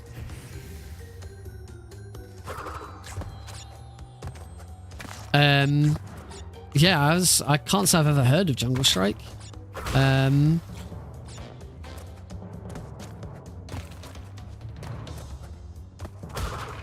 I was mainly playing Sonic. Sonic 1 and Sonic 3 on my Sega Mega Drive. Oh, and of course I was also playing International Superstar Soccer Deluxe! Which, International Superstar Soccer is what would eventually become Pro Evolution Soccer. No, I did not have Streets of Rage. I've played loads of the 3 Streets of Rage games, but I did not have them as a kid. I had a friend who had a Sega CD. Oh, there we go. Do that. I had a friend who had a Sega CD, and they had the Sega CD, which was Golden Axe.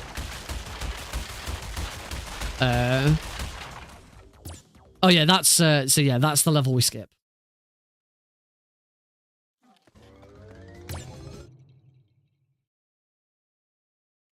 Yeah, Golden Axe, Streets of Rage, and something else.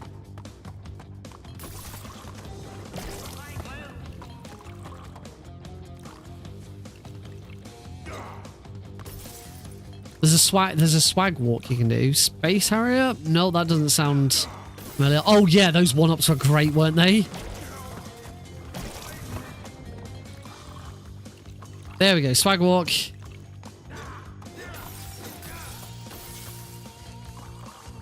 Yeah, if you do this, if you do it correctly and you time it, you can swag walk.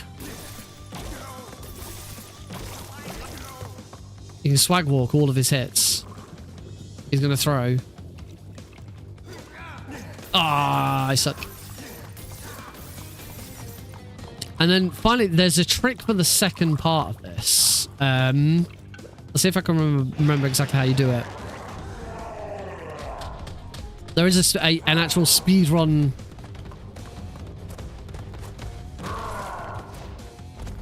There we go. And done. There we go. Yay! I remember the speedrun trick. And that's Embryo.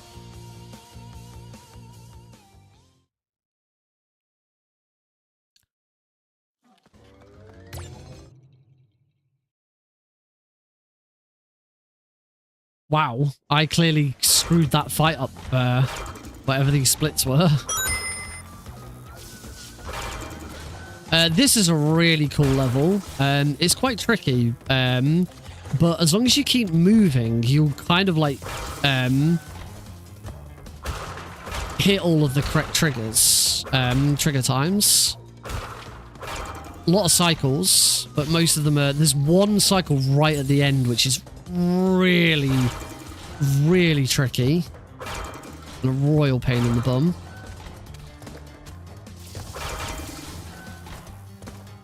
Yeah, I remember really liking this level.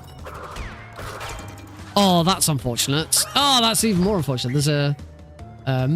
Oh, yeah, I missed a frog. Yeah, I did miss a frog. I was bad. Wasn't even a difficult frog.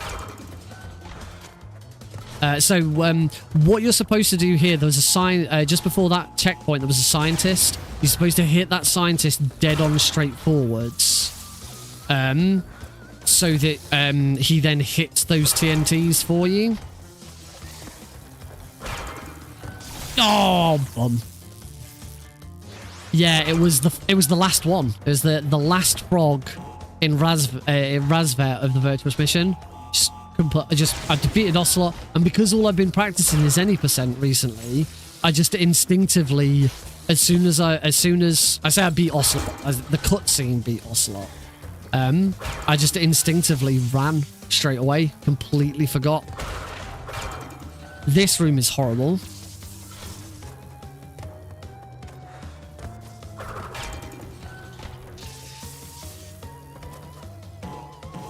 No. So I'm gonna have to try and redeem myself for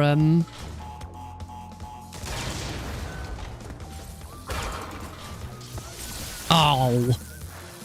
I'm gonna have to try and redeem myself for Lifeline for Linear. I can now 100% confirm that all keratins will be a donation incentive for Lifeline for Linear. As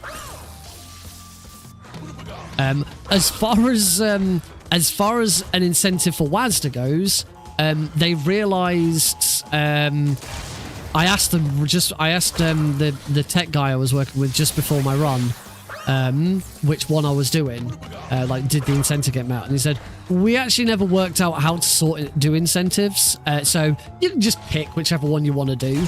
And I was like, and he said that they timed me.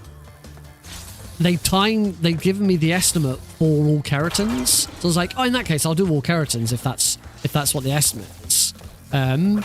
But I'm pretty sure it wasn't, because I'm pretty sure I was massively overestimate.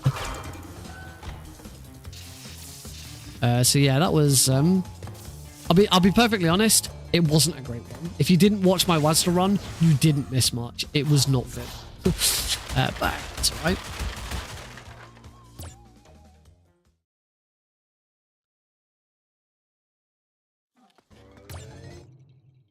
Right, on to the Great Hall. Great Hall is complete.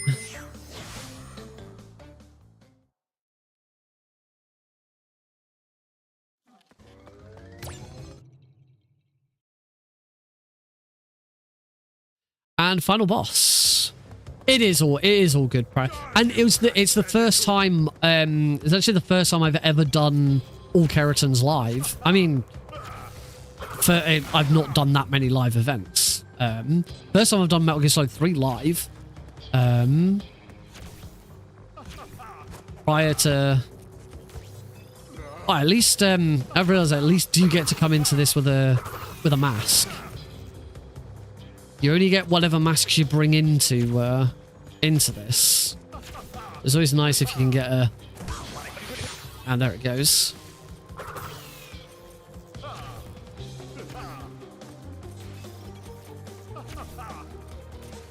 This is a kind of nasty. Oh, that bit's always tricky. Trying to hit that one is a bit tricky.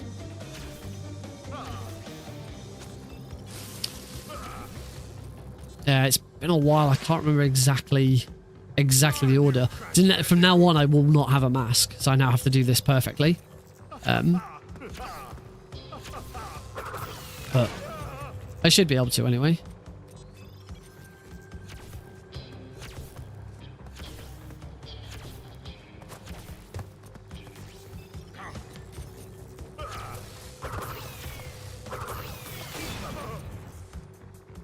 But yeah, thinking of live, just trying to think of live events. I've done.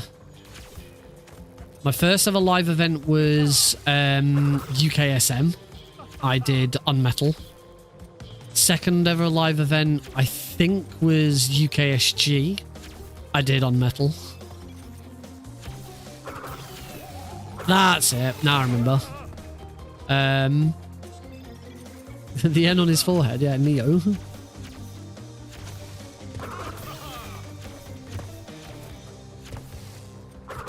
And final hit coming up. He just fires. Time. 1 hour, 17 minutes, 25 seconds. Not great. Not great at all. But I at least did it. I finished it. Which is better than nothing. You're pretty good. I would say that. I'm good. Yeah, my initially, I think, because I do want to stick. This one I do want to stick with. I know we tried Donkey Kong Country and I kind of gave up after one stream because I just realized it's going to take me all year to try and learn that run. Nasty.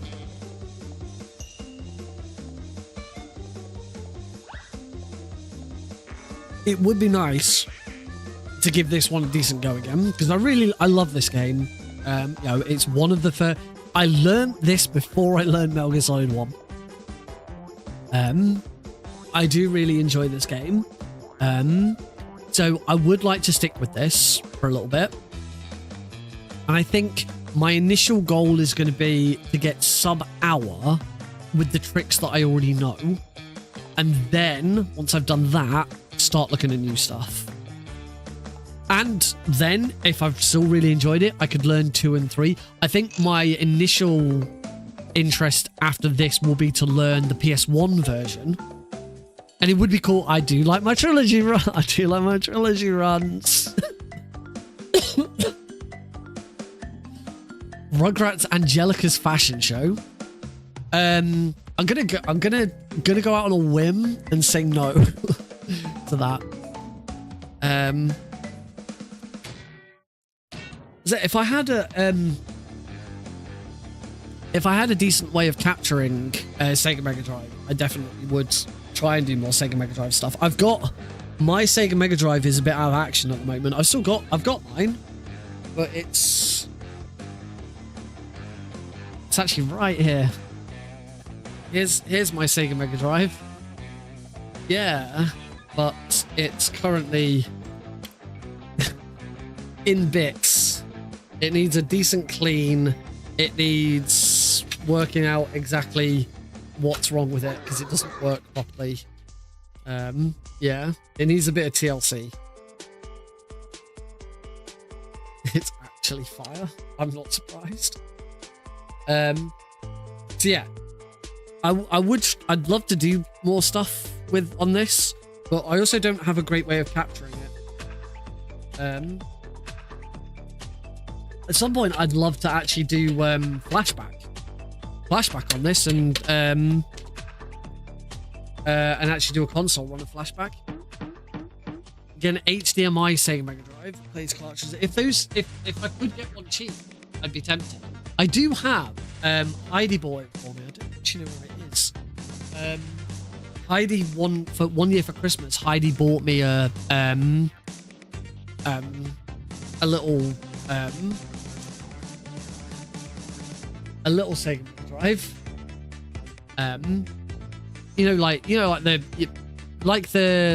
The Nintendo NES. They did a Nintendo NES one. Well, there's been a load of like unofficial Sega ones. So yeah, she bought me one. It comes with a load of games pre-installed on it, and it came with a cartridge. Yeah, like the PS1 Classic. So I've got it.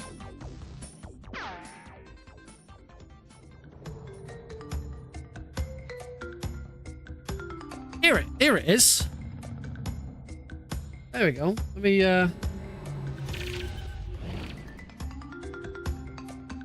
we go. Sega Mega Drive Arcade Classic wireless game console, manufactured by Hantat Technology Limited. This is not the light. You can't see because of the light. There you go. So yeah, works. This does work.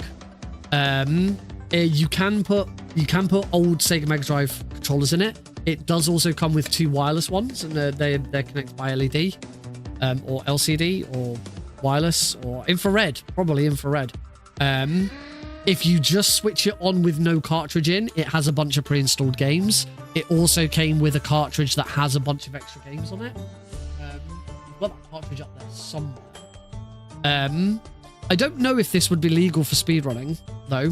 I mean, it is being run on hardware. I don't know if you can call it official hardware because it's 80 games. You definitely can't call this official hardware. So I don't think it would be legal for speedrunning. But it just has a single audio and a single video output. So unfortunately the audio isn't great because you only get left or right. But I don't have I have one capture card that will capture it, and it doesn't work very well. But I'd definitely be, if I could get an HDMI Sega Mega Drive, that would be that'd be interesting. But the only game I'd really be interested in speedrunning that I own is probably Flashback. trying to look up at my Sega games up there. Castle of Illusion. I also speedrun Castle of Illusion. I mean, maybe it would give me more of a reason to finally learn Landstalker or one of the Sonics, maybe, or Lion King. We do own Lion King. Heidi's speedrun Lion King. If Heidi can learn Lion King, I'm pretty sure I can do it. That's oi from the other side of the room. Right. So with that, I think the best thing to do now is to do one of them there. Oh, I've just pushed. Mega Drive HDMI adapter is about 20 quid. That sounds perfect. My mouse isn't working. Echo the Dolphin. I mean, yeah, I'd have to maybe... Some of these I'd have to buy. What is it? There we go. I got my mouse back. Right. Let's reset that. Reset. Thank you. Look at I can see my Sega Mega Drive collection from here. So I can tell you that I own Sonic 1, Sonic 2, and Sonic 3. Although they're not up there, they're actually downstairs in a display case with the rest of my Sonic collection. But I do have Sonic 1, 2, and 3. Lemmings. NFL. I think that says NFL 93. Starring Joe Montana. I don't own a copy of Michael Jackson Moonwalker. My parents have still got. I've got a copy of the Amstrad CPC 464 version of Moonwalker, which I've never played because I could never get it to load. But yeah, that's my parents' house because they still got that. I should get that off them at some point. Micro Machines Turbo Dominant 96, The Lion King, Ferrari Grand Prix Challenge, Shadow Dancer Revenge of Shinobi, Castle of Illusion starring Mickey Mouse, International Superstar Soccer Deluxe, Landstalker The Treasures of King Null, which I have been tempted to learn, PGA Tour Golf 2, which is not bad when it comes to golf games, and of course, Flashback. Those are all of the games. Well, those are all of the games I own. However, as I said, this little Sega Mega Drive console that I've got has a bunch of games pre-installed. I'm pretty sure all 3 Streets of Rages are on there. And I've got, let's say there's this. Give me 2 seconds. Tell you what, let's take a break. Let's go for a break. When we come back, we'll do another run of Crash Bandicoot. And also, I'm going to see if I can find this stuff.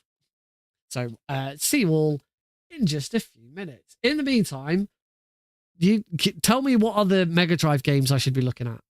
ISO? Yeah, but I know what. If I'm going to do it on console, I want to do it on console. Oh, yeah, I'd also... Well, if I could find an HDMI one, then yeah, then I could actually do it on console properly. That'd be cool.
Hey ho, welcome back everybody! We're going to do another run of Crash Bandicoot.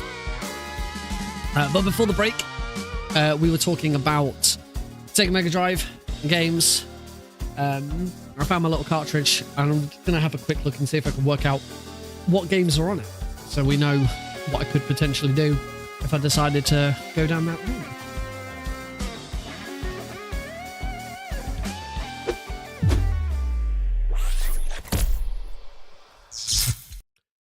Welcome back. So I found the cartridge. So that's what came with 40 bonus games in one. So that's hey Thomas. So that's what came with the little mini Sega. These, I get the feeling these weren't anything special. These are all like really cheap tacky games. But I'm gonna see and quickly look online and see if I can find 80 games. 80 games Sega Mega Drive. Yes, here it is.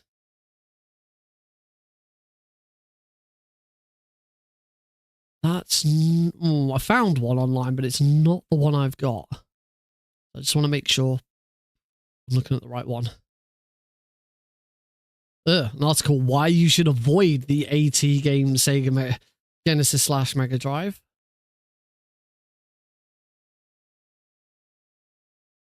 The console is incapable of playing them. Doesn't have a list of every game.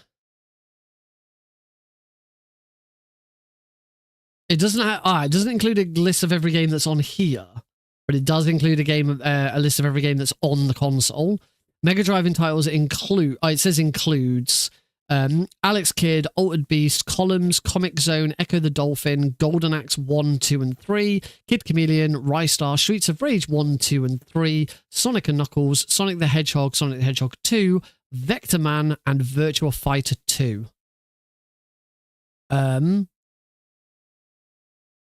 Yeah, it says yeah,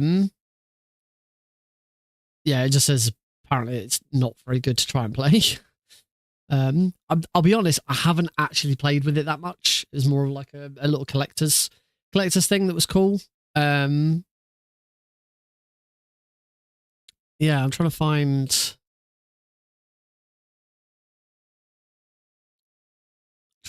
if there's a list. Sega Mega Drive Flashback.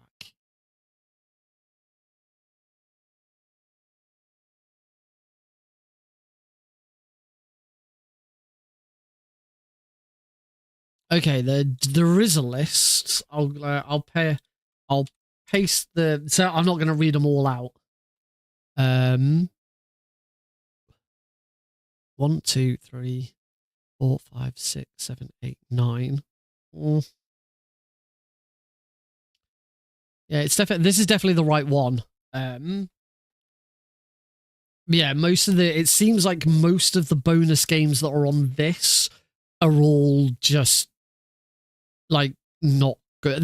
They're games that don't even have their own Wikipedia pages. Yeah, they don't even have their own Wikipedia pages, so that I wouldn't worry too much about. Apparently it had some Game Gear games on it. But that might be only, I don't know, this says Mega Drive variant. Apparently had the Mortal Kombat 1, 2, and 3 on it. It's funny that it's got Sonic and Knuckles, and it's got Sonic and Sonic 2, but it doesn't have Sonic 3 on it. Shadow Dancer. Yeah. So yeah, those are some games that I could play on that, but probably not worth it by the sounds of it. Afraid you're being deported. Crap. It'd be difficult to deport me since I'm born and bred in the UK. Also, this is the UK and not the US. We have no ice here. I read an interesting, just before I started the stream, actually, I read an interesting thing that told me everything, really did kind of sum up where America is at the moment.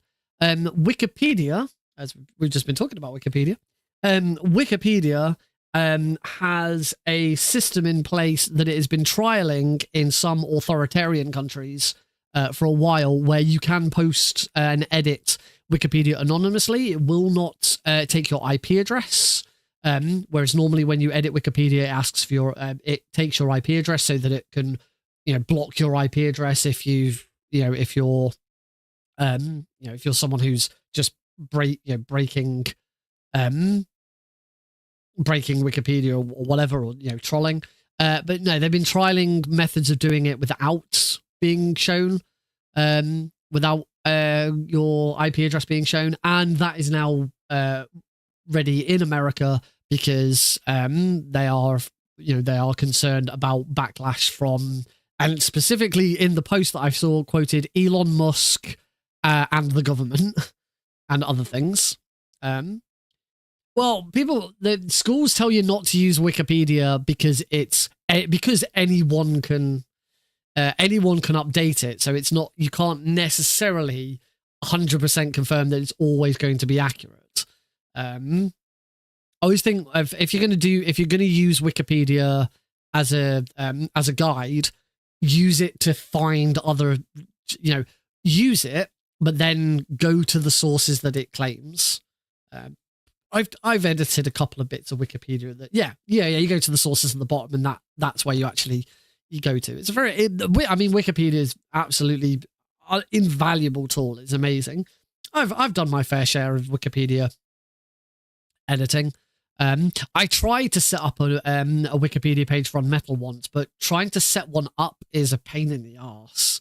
And then there's a whole thing about like copyrighted imagery, and it was just a pain, and I just couldn't be arsed in the end. So I gave up. I wrote my own wiki. I wrote my own wiki on the fandom wiki instead for that. That was much easier. So yeah. Wow, America's fucked. I hadn't realized just how fucked. But hey, at least you got Golf of America Day.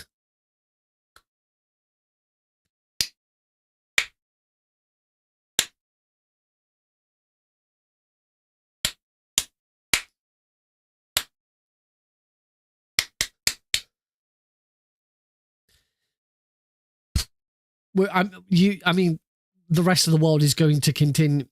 The rest of the world is going to continue to call it the Gulf of Mexico because it's the Gulf of Mexico. But oh well. I guess we'll all be laughing when Canada becomes the 51st state. You can't take any of it seriously. Oh, he's so serious. Genuinely believes. He does genuinely believe that Canada is going to become the 51st state, and it should. It's just so delusional. Like, America, what were you thinking? You fucking idiots. Darn you, Crash Bandicoot! Oh yeah, I accidentally loaded up the final boss, so we're doing the final boss again. We're not really. Oh, hang on. You have to wait until you've actually got control, and then you can quit. Right, let's boogie on over. America should just calm down in general, I think. Oh, in case anyone wanted to see it. Oh, no, this isn't my... Oh, what this... Oh, it's the save that I've just done, isn't it? This is the Great Hall, and this is where you can... This is where the secret ending is.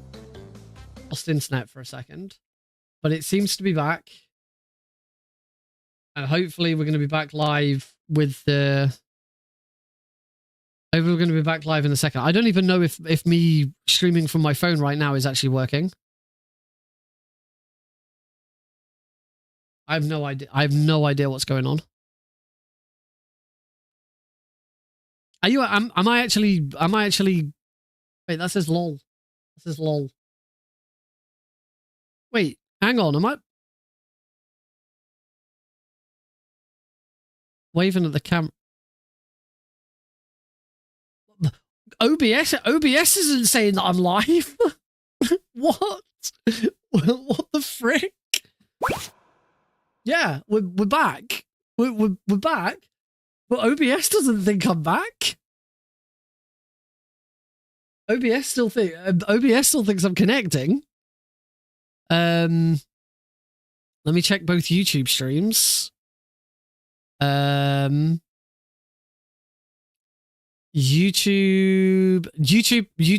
horizontal, I'm back. Am I back on YouTube vertical? I was gonna say, I'm glad Twitch thinks I'm live. It doesn't. It's not getting in. No, YouTube vertical's not getting any data.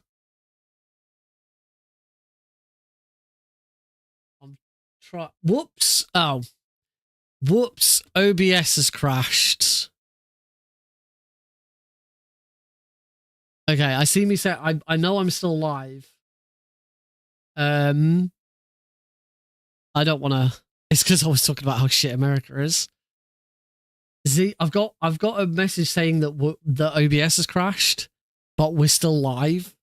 I know that if I click if I click on this error message, it's going to close down OBS. The only thing that isn't live is YouTube vertical, but considering the only person who came into YouTube vertical was Trevor Belmont saying that I was being deported, it's not a huge loss if we lose YouTube vertical. But if I click this message, we lose everything else. I also have no idea if I'm getting through. I know Thomas Mandeville said, "Hey y'all," and I know Chris has been around on YouTube.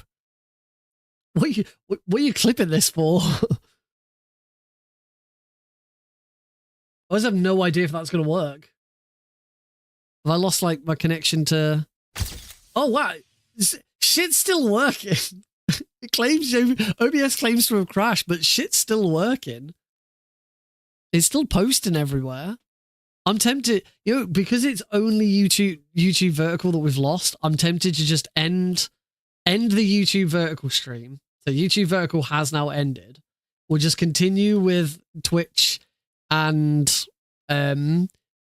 YouTube horizontal, and I'll just keep the OBS's crash message. I suppose the question is, can I still use my Stream Deck to change scenes? Yeah, I can still change scenes with my Stream Deck. It's just I can't actually click on OBS because there's an error message that I know that as soon as I clear, it will just close OBS. I don't know why it thinks OBS has crashed because we're still live, we're still going. So yeah, I guess we'll just keep going and hope for the best. Yeah, should we do that? So yeah, I did lose internet, briefly. So, but we'll just keep going and see what happens. The only person on YouTube told me to get deported. It's true, that is what happened.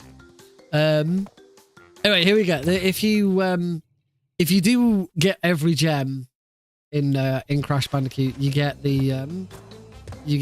all the gems appear here, and you can do this. I'm assuming the secret ending speedrun, which is different from all gems, is you don't have to get every single one of these gems. You can get enough to get to the other side without needing all of them. I don't think you need the colored gems. But yeah, this is the secret ending if you've never seen it before.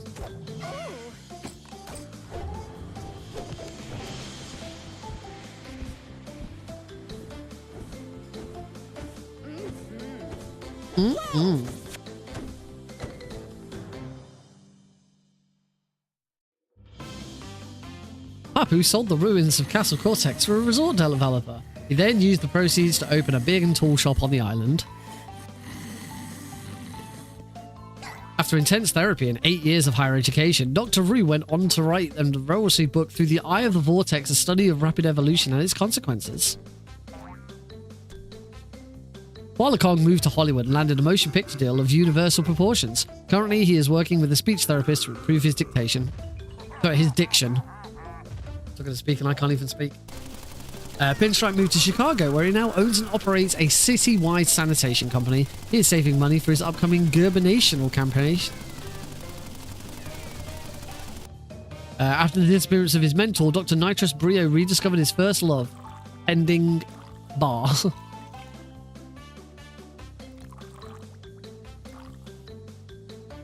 The world has heard nothing more of Cortex since Crash forwarded his plans, but evil geniuses are harder to squash than cockroaches.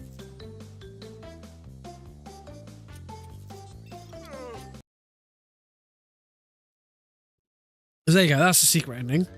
I don't think you need all of the coloured gems in the secret ending. I'm not sure. Alright, let's do this then. Speedrun attempt number 2. We're going to see if we can get through it. My cat's an effing twat. Has Eli thrown up somewhere? Or Eli? Has he thrown up downstairs? He's not thrown. Please tell me he hasn't thrown up on the bed. If he's thrown up on the bed, then that's a bad time. Hopefully I'll get a response from Heidi at some point. Ding, ding, ding. He's thrown up on the bed. Has he actually... Oh. Yeah. No! No! We don't need Eli on stream. He's been a bad cat. Are you alright or do you need help? We can take another break if you desperately need my help to sort the bed out. Oh, he's not the worst case. He's also ill and got medication. Oh, he said I'm done. Okay. All right, let's do this. Attempt number 2. I just need to quickly alt tab out because my YouTube stream was live and showing, but it was like a minute behind, and it was really annoying.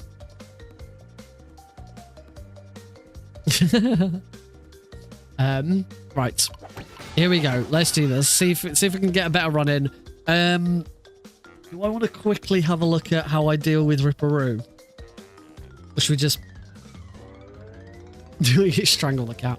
Nah, frick it. We'll just go for it. We'll just see if I can get through Ripperoo. I got through it before. We'll just go for it, and I'll learn Ripperoo properly for next week. 3, 2, 1, go. Start. So the stream got taken offline. The cats are up. What's next? Wow. Yeah. This is not a very good night, is it? All right. Attempt number 2 at Crash Bandicoots. Let's see if we can have a better time with this run.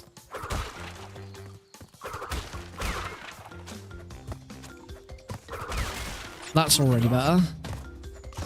Whoops.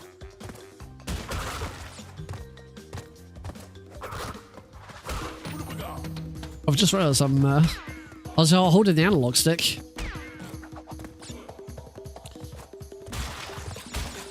There's already good use of masks. Ciao. Ideally, I'll try and break that one as well. Excellent. The dog eats poo frequently. That does not sound pleasant.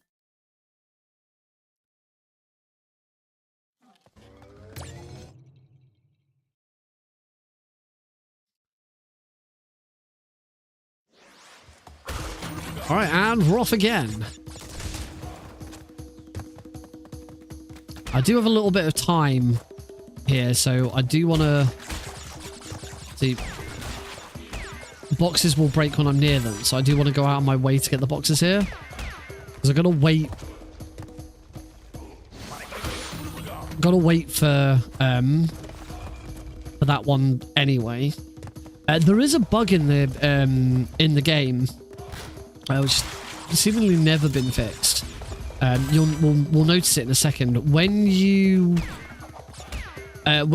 end a mask, stay away from the TV. You'll see that I've just had 3 masks, and when the invincibility is ended, it now looks like I'm back to a 1 Aku Aku mask. He should be golden at 2, not like this.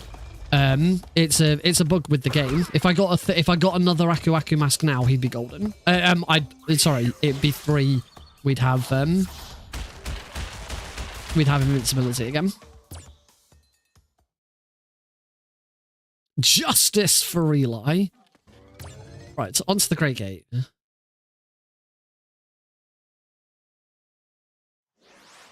There you go. And now that we start this level, you can see that he's golden. So it's now fixed. Oh, what do we get? Hi. Oh, is this the really wobbly one? It's a bit difficult for me to tell. Oh no, I'm on fire. He's on fire. And the aim of the game is to fuel his flame. He's on fire.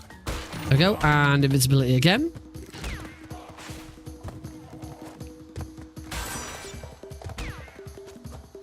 We can get through these nice and fast.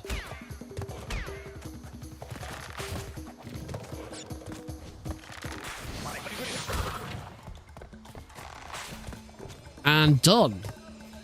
What we're going at? I sent it. Someone set me on fire.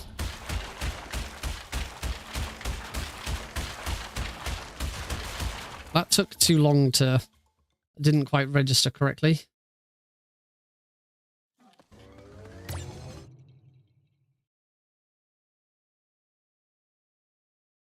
Onto boulders.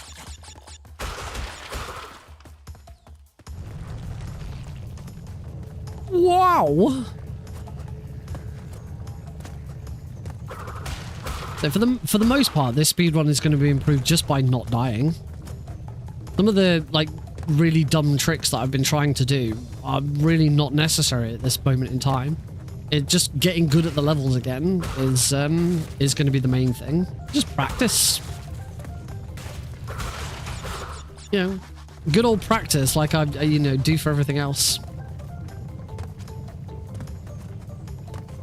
We've seen, so fire is a new one you haven't seen yet. The camera effects. Do you need to be careful? Oh, crud. I've broken every box.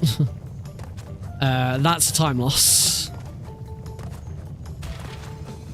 It's not a time loss if I don't pick up the gem. Missed the gem. There we go. That's better.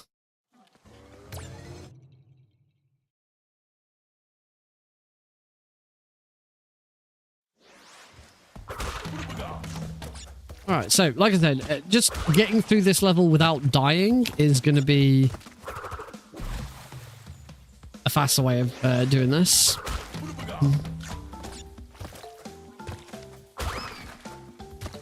So maybe we just don't bother with that. It's not that long. Which Metal Gear game is this? Trying to branch out.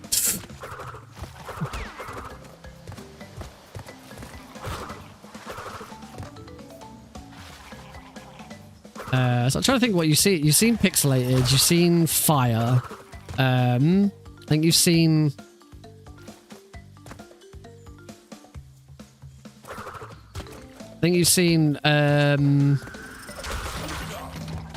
Thermal vision. Thermal vision was the very first one. So I think we've only seen 3 so far. Unless anyone can remember any others. Oh, I've seen upside down because I accidentally put that one. Oh yeah, we saw really zoomed in. That was it. It just zoomed right in on my eyes.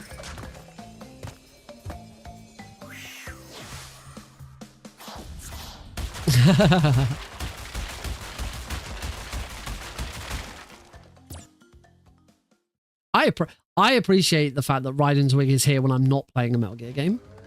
It was very much appreciated. Oh yeah, you can hit him straight away. Wait for him to bang, bop, bang, bop, bang, bop, bang, bop. sign in the middle. Thanks. Don't worry, there will be Metal Gear Solid 2 on Thursday.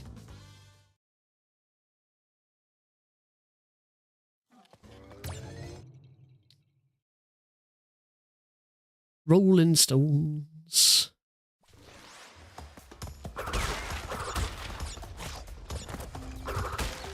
I get the feeling with some of the times that I've but yeah, I'm doing half and half. And this, I seem to recall there is a... Yeah, there's another...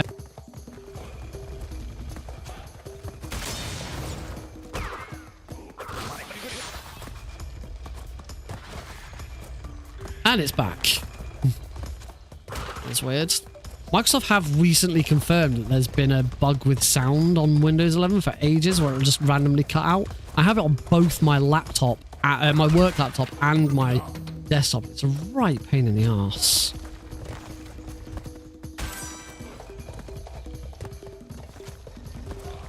Oh, that was... Oh, this was going so well. There goes all of my Aku Aku masks. Just here for the memes. Oh, all my... The only thing with them, with this speedrun, is a one silly death like that, and all of your mask work is gone. Now, the next level is Hog Wild, so I don't need a mask anyway. So I'm gonna lose all of my masks anyway, but getting through this level with all of them is much better.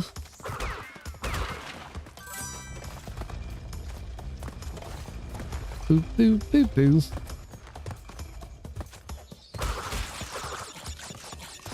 There we go. Got through that eventually.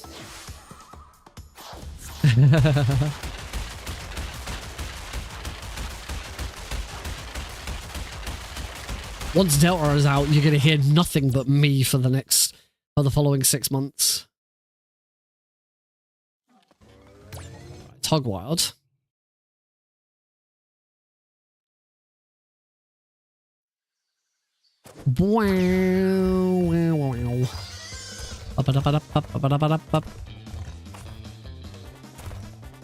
Slightly faster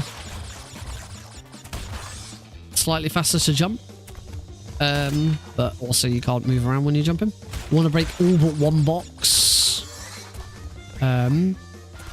Yeah, I forgot that on other levels, you want to, if you can break all the boxes, you should. Just don't pick up the gem. This one, if you get every box, you have to get the gem. You don't get the choice.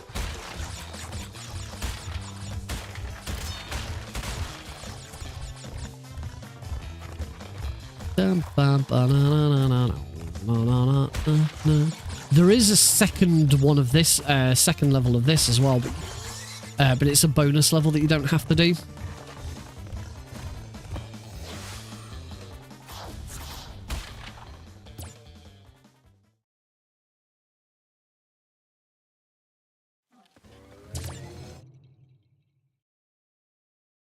I think it's just come back. Yeah, it has. Oops.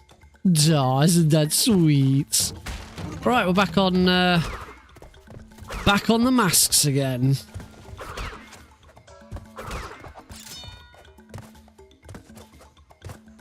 Lots of little jumps. I gotta wait for this one this time. Didn't wait for that last time. I'm gonna keep the mask. Nice little trick with this. Hitting those from underneath is really handy. Whoops, wrong way.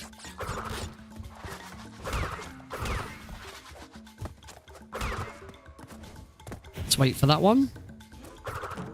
Oh, spun a bit too early there. You spin just as you're about to land on it. You won't. You won't bounce off the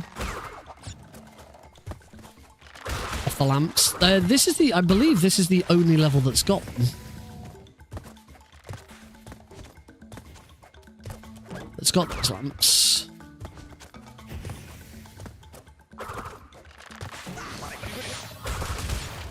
There you go. That's how you get through. That's how you're supposed to get through that quickly. Oh, and then you get hit by a monkey. And now I can't do it because I haven't got a mask.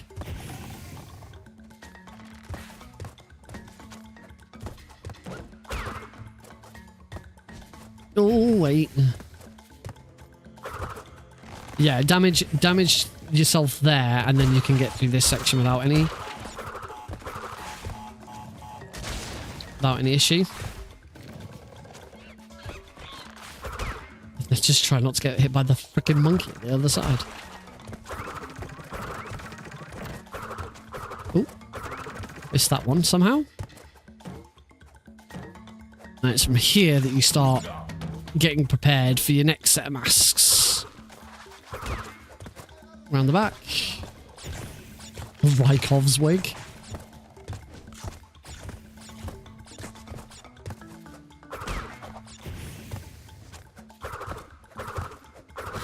Oh wait. Again, if you hit perfect cycles with this, I'm pretty sure a lot of this is a lot faster. So this is the first really tricky level in the run.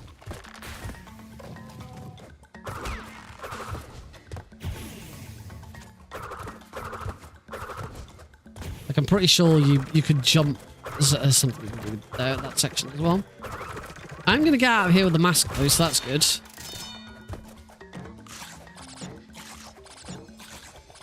Oh, nearly got onto there. It is possible to get up on top of there.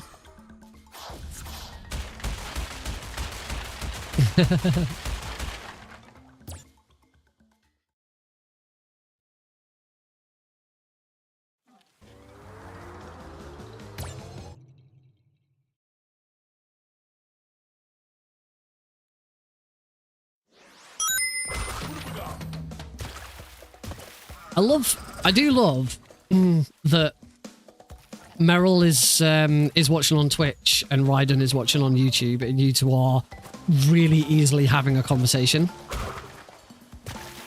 I got something right. Yeah, goal split. I got something right with my layout and setup. It was worth it. It was all worth it at the end.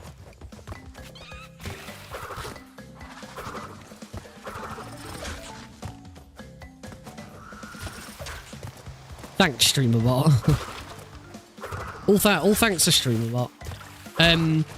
Stream Elements. I want to say Stream Elements. Stream Elements has come out with their own multi-stream plugin. Nutty recently did a video on it. It's okay. There's some nice stuff about it. One of the main things is you can actually stream to TikTok without like having to jump through 10 million hoops. I understand that trying to stream on TikTok is like nigh on impossible. Like, you used to have to get an agent to do it. But yeah, it's got just native TikTok streaming straight out of the box now, which is cool. I'm glad I didn't get hit there. Yes, we leave and go into Ripperoo with 2 masks. If only I could remember how to do it. We've managed to avoid drowning.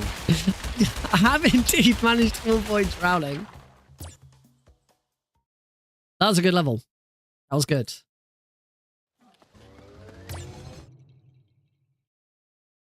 I think just the trailer that was leaked. I'm pretty sure.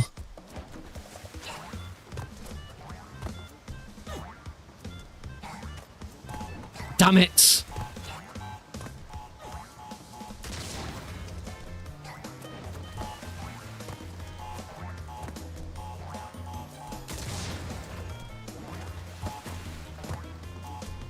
He'll get hit by that one.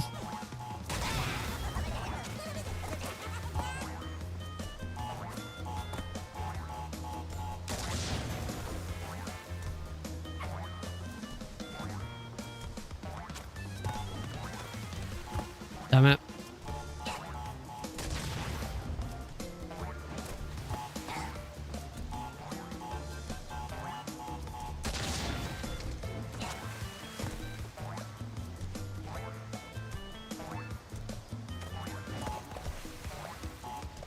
He will get hit by that one.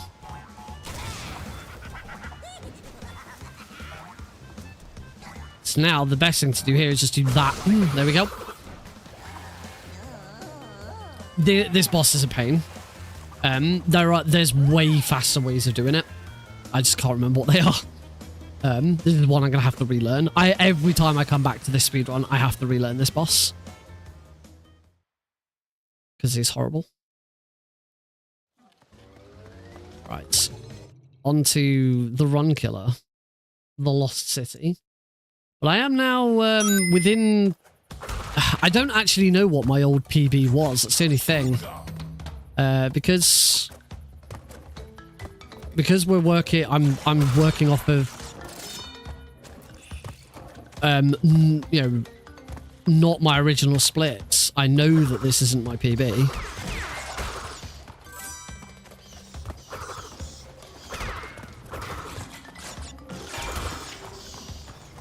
So Lost City, I need to get every box, including bonus. There are 2 bonus levels,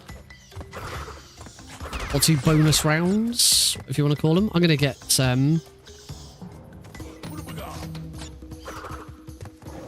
which I'm not sure is actually worth it in this. I don't know. It's probably fine.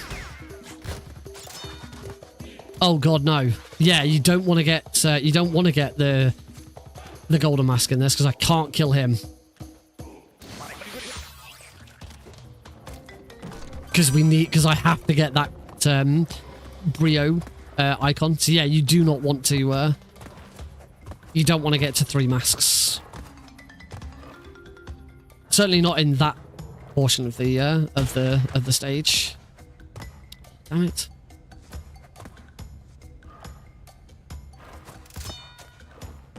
Yeah, sorry. We're talking about state of play. I do think we'll get that trailer because it's very likely that trailer was supposed to be shown at this state of play. So yeah, I think that's all we'll get. And we'll actually get official confirmation of the release date because as far as I'm aware, that trailer is still classified as leaked. It's still not officially down to say that the 28th of August is the release date. It's only that it is according to that leaked trailer. But yeah, there might be some more information to go along with the trailer. Hopefully it's not just the trailer. There go all my masks.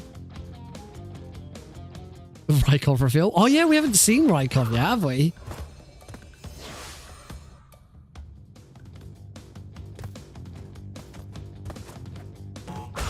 That's it. It's... Yeah, do it that way around. What's going wrong with that? 1, 2, 3. That's a shame. It's a shame I lose all my masks, but... Well, I mean, a lot of sites already have the game up pre-order. You can already pre-order it in plenty of places. They just didn't have an official release date yet.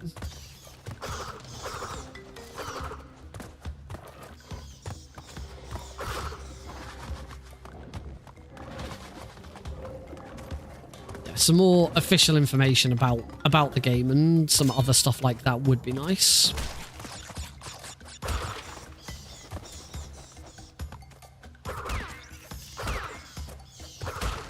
Alright, second bonus level.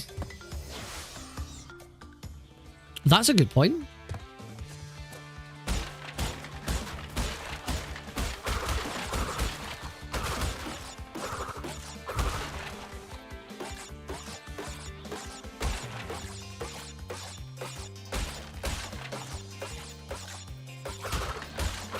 Oh, bum. She does look great.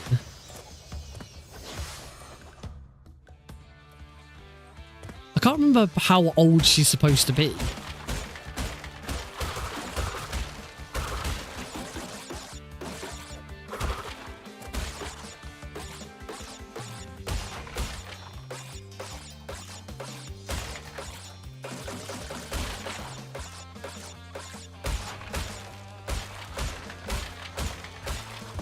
Oh, dude.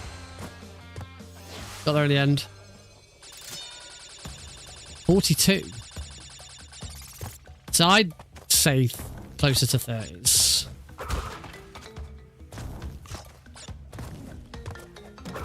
That one we don't need that one to survive. It's this one. We must hit that. It's so nice that those bows boxes just break apart. But that's Lost City. We got Lost City perfect, which is what we need. I think she looks great.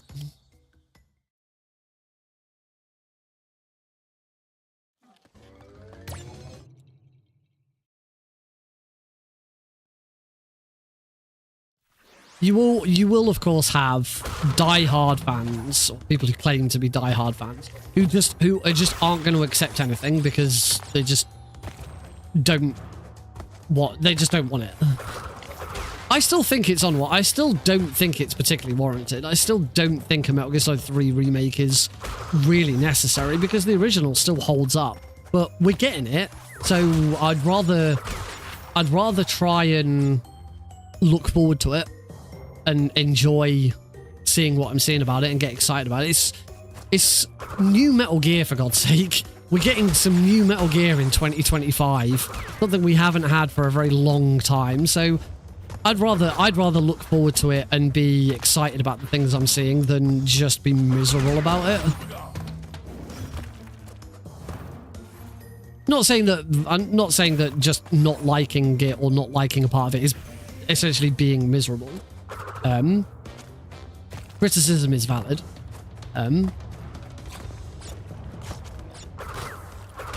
But I do know for a fact that there are fans out there who just like just the fact that a remake is coming just means they're just going to shit all over it because they just don't like the idea of a remake coming.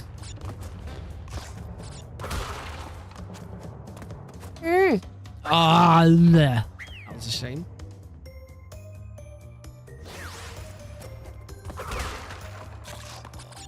So, as much as I disagree with a remake, I don't think a remake is warranted.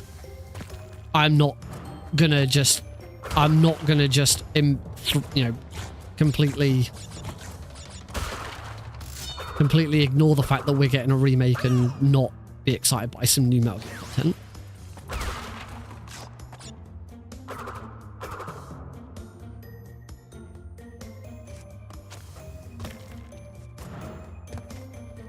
The only major criticism I have about the remake at the moment is the fact that they have openly talked about the fact that there will still be loading screens in between every room. My main criticism of the remake so far is that they are trying to stick too closely to the original, which makes me question what's the point in even making a remake.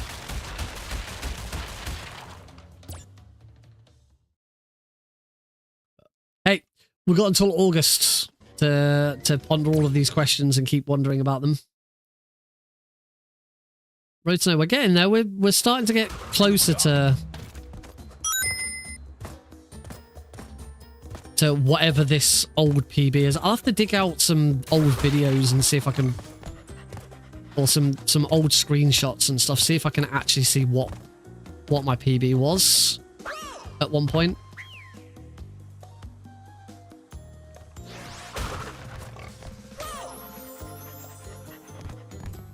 God, that having that extra life like right in the foreground there, it just showed how much detail there is in it.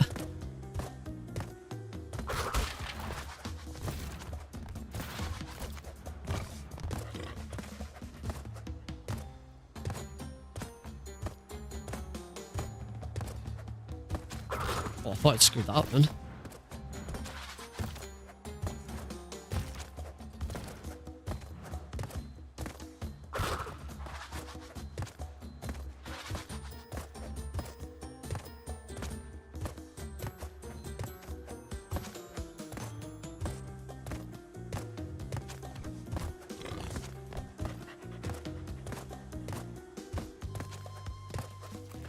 When's the next checkpoint, for frick's sake? Okay, that wasn't too bad. That wasn't too bad in the end. Oh, did anyone actually have a look? Anyone actually have a look at what age the boss is supposed to be?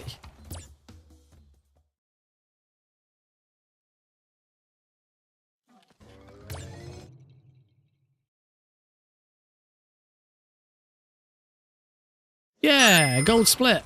And we're actually on PB pace. Whatever. I think I do recall when I was first doing this run, I did get under an hour. I'm pretty sure I did break the hour gap. Pretty sure my PB was like 57. So I'd have to go back and actually see if I can find any evidence of whatever it was.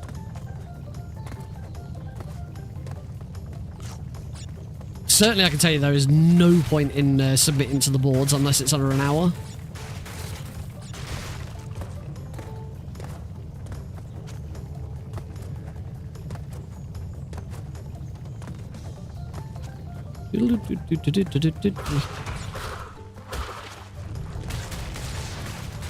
At this level, there is there's no danger of accidentally getting every box and the gem. There is a gem path. So you can't get all of the boxes on the first attempt.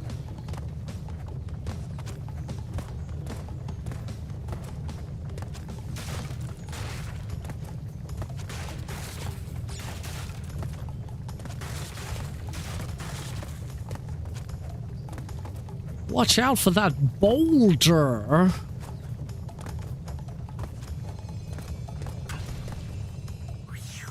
Sokolov is the hottest.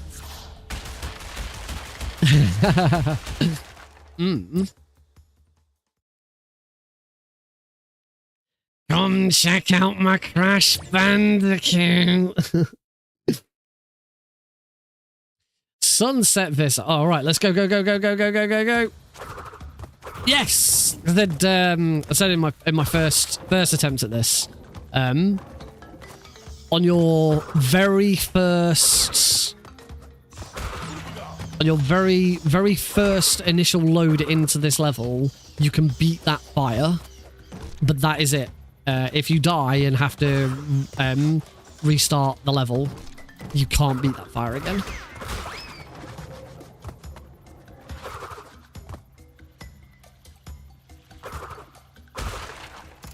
Let's play this safe. Yay! Someone else who loved the Fallout show. I loved Fallout. I thought Fallout was great.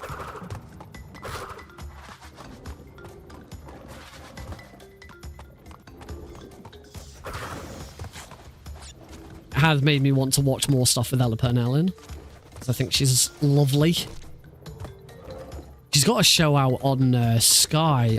Oh, I can't remember what it's called. Oh, we have a raid! Alert! Incoming raid from OG Happy Day with 2 raiders. Oh, thanks, OG. How you doing, buddy?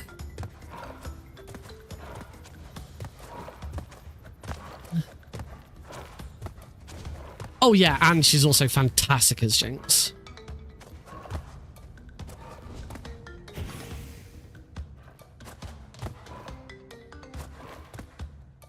What's the name of that? What's the name of that new show she's in?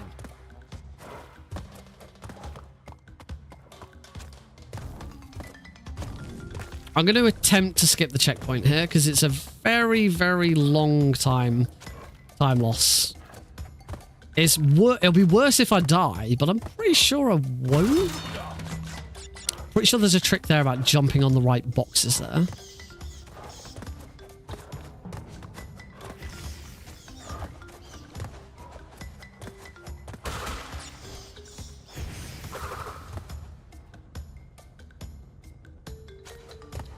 Oh, Dead by Daylight 2v8. How was that? I've not played any 2v8.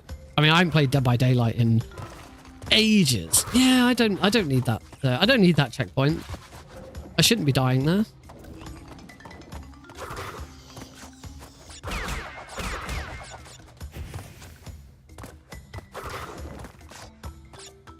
Oh, I didn't know she was in Yellow Jackets. I've not checked out Yellow Jackets.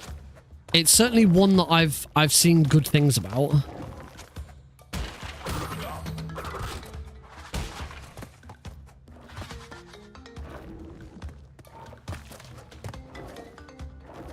be a little bit of a wait here. 2v8 is awesome when survivors have a 250% blood point bonus. Crikey. Those are some blood point numbers.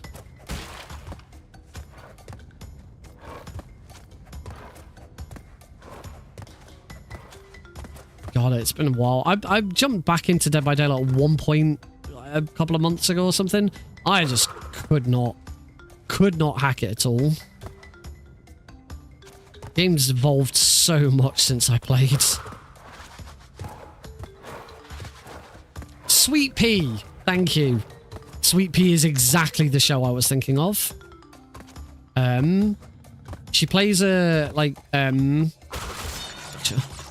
she plays like an office worker who is constantly belittled and looked down on and seen as just this person who can be sort of pushed and bullied around. And so she becomes a serial killer. It looks great. I just don't think I actually have an official way of watching it. Oh, that's a lot. That's a lot of blood points. All right, Koala Kong. Again, we're not doing the Koala Kong skip because I can't get my game to drop down to 30 FPS. So we're just gonna defeat Koala Kong normally, which is a shame because I've got a mask, so you do need a mask in order to do the trick.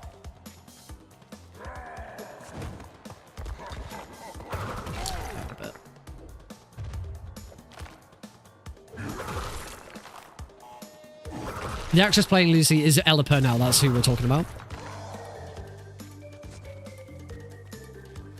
Simp for Eva Sokolov and Ella Purnell. Not sorry at all.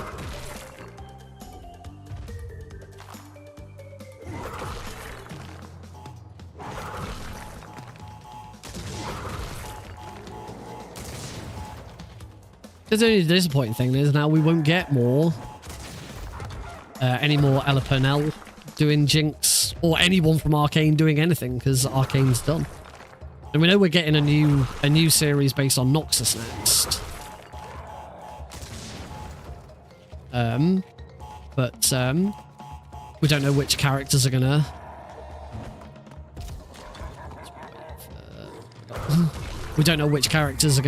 carry over. Clearly Vladimir and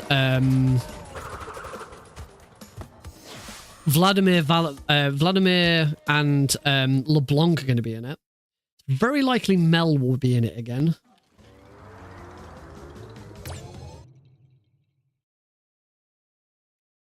Right, on to Heavy Machinery.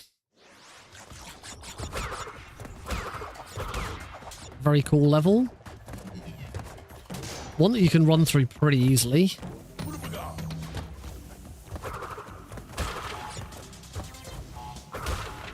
And a good opportunity for a triple mask. If never mind.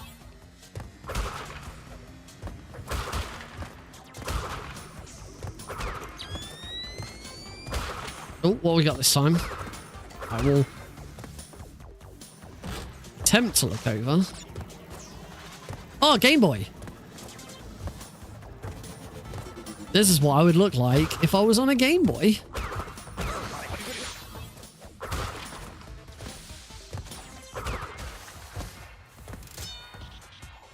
I like this one. I thought this one was really cool.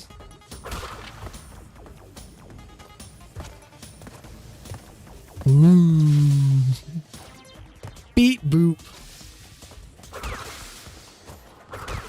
Not got very good cycles in this level.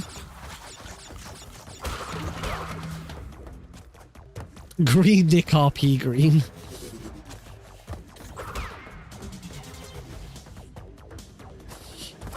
I know I'm Nick RP green, but this is ridiculous. That's far too much green. It's a little MGS1 codec, like, isn't it? Oh, I hate this bit. Okay, down here.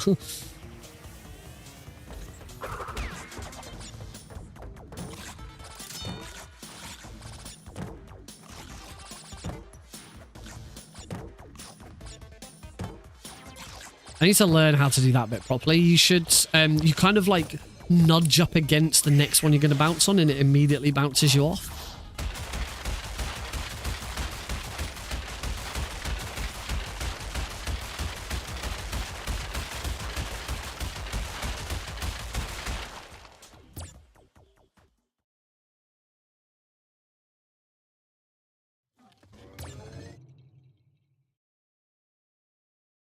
Right, Cortex power. How many masks do I go into this with? I could get a... I could potentially get a gold mask here if I don't die. Oh. Oh, I took a hit. Never mind. That would have been green mask. Yeah. Damn it. See, we're back at the point now where masks are... mask management's really important. You actually sort of towards the mid game, you kind of ignore it a little bit because there's so many tricks and stuff that you're doing where you need to take hits. So yeah, we then get sort of back to this point where actually, yeah, we do kind of want masks again. Cortex power's a nice level, very, very fast. Because the thing is, we're now going to go into generator room, and generator room you don't really want. You don't really want triple mask in here, because I mean, look at the level. This is not a level that you really want to dash around much faster. Don't really think there's much opportunity for it.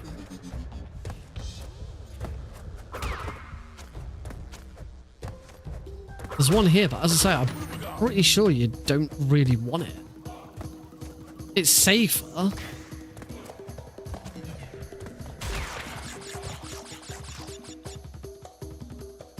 It's safer, but you also have the initial animation of him picking up the mask, which kind of slows you down. So I do think actually that mask's getting that was actually slower, but safer because I was invincible for a short time. So swings and roundabouts.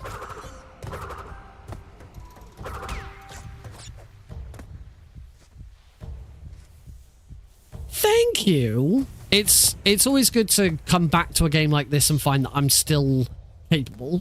I'm not, like so rusty that I can't remember anything. It's the finer details that I can't really remember. I can't remember how to beat Ripperoo correctly. Things like that. Crash 1's not too difficult because of the mechanics. It really is just jump and spin. There isn't as much going on. It's just some of the more technical stuff and extra special tricks and stuff there a bit more. But this second run's clearly going better than whatever these splits are.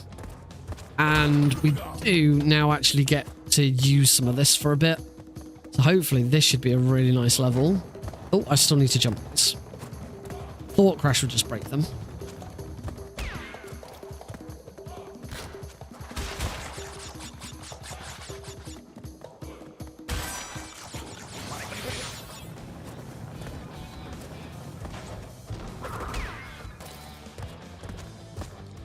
Bum bum bum bum bum bum bum bum bum bum bum bum bum bum bum bum bum bum bum bum.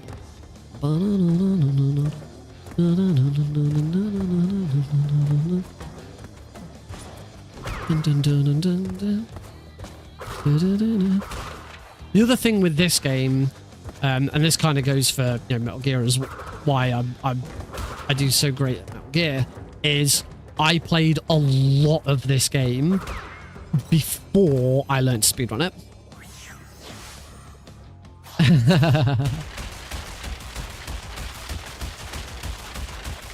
Yeah, I put so much time into this. I've shown you the save. I got a 105% speed save on this.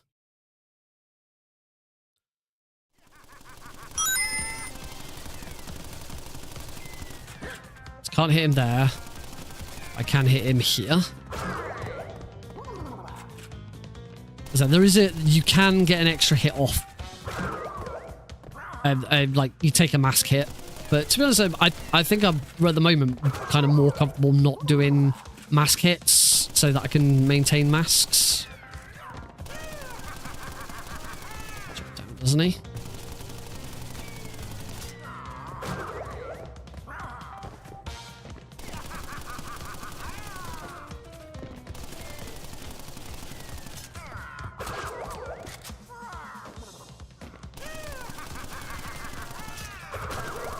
Without that one extra hit, I'm pretty sure that's the fastest you can do pinstripe.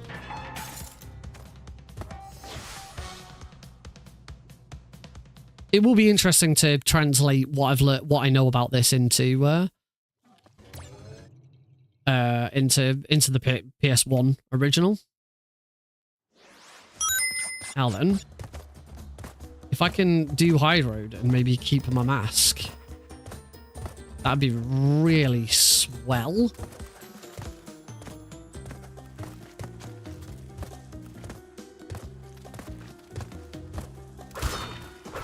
Still get the checkpoints, and there goes my mask.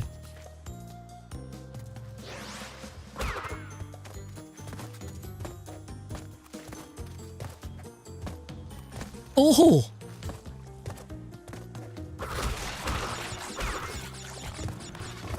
I hate those warthogs. Like, if you're trying to do this without using the rope, those warthogs are an absolute nightmare.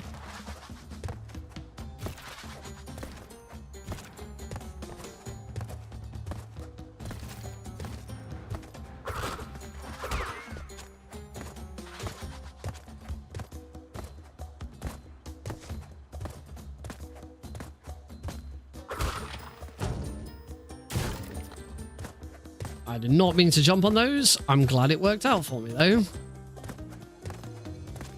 Oh, that one death is a real shame, because the rest of the level was really good, and I would have kept...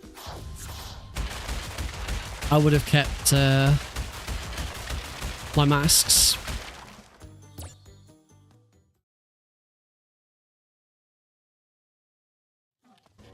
Right, slippery climb. I'm not going to attempt... Partly because I haven't got a mask. So I'm not going to attempt the trick. I'm just going to do the level. At the moment, doing the level and just getting through it will yield a better time. I love this other thing about Crash. I love the music.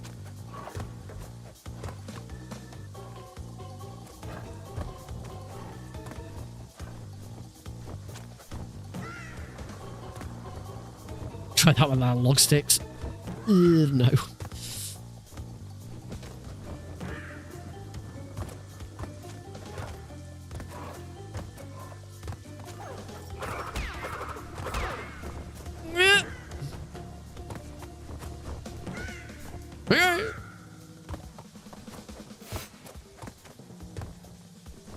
Up we go.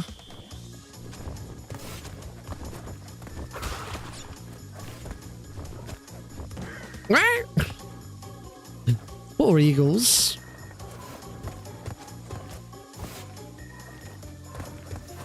You know, all gems are 100% might be more enticing if, like, you wouldn't be able to do the some of the speedrun tricks because you'd need to be able to get all the boxes. That might actually be more enticing to me. The only thing is for all gems, you will have to beat every single level without taking a death. Because you can't die. A single death in any level and you restart that level.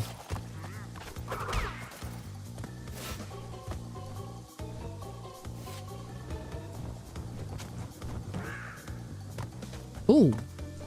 No, I did not.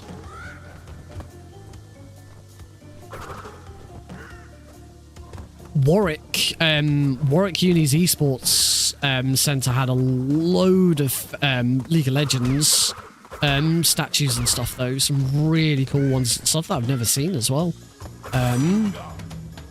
Darius, Jinx, They had a giant cuddly tibbers. The Toros. It's really cool. Should have taken some photos. I really should have taken some photos.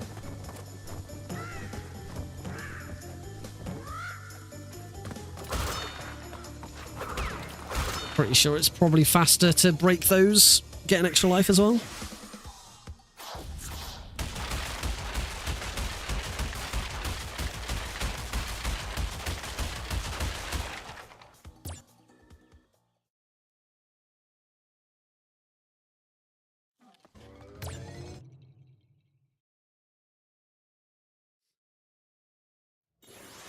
There we go. Look how much time I've saved just by doing the level rather than messing around trying to get the hyper jump.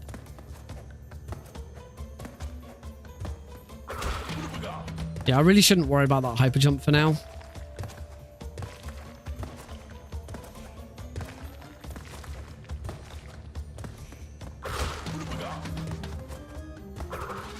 It's raining gold splits. The Wonder Festival, they showed off MGS4 Ride and Dealt Snake statues. Oh, nice. If I had some money, if I wasn't a dad. Maybe if I wasn't a dad.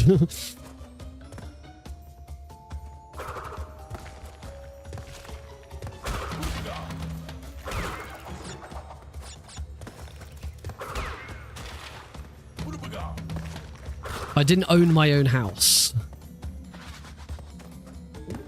Wasn't so certain about that jump there.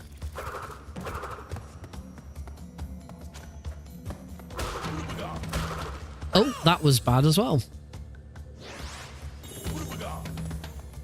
Looking forward to say, hey, if be thankfully you're not in America. If Elon gets his way, all you'll ever do is work and sleep. What with his suggestion of 120-hour work weeks?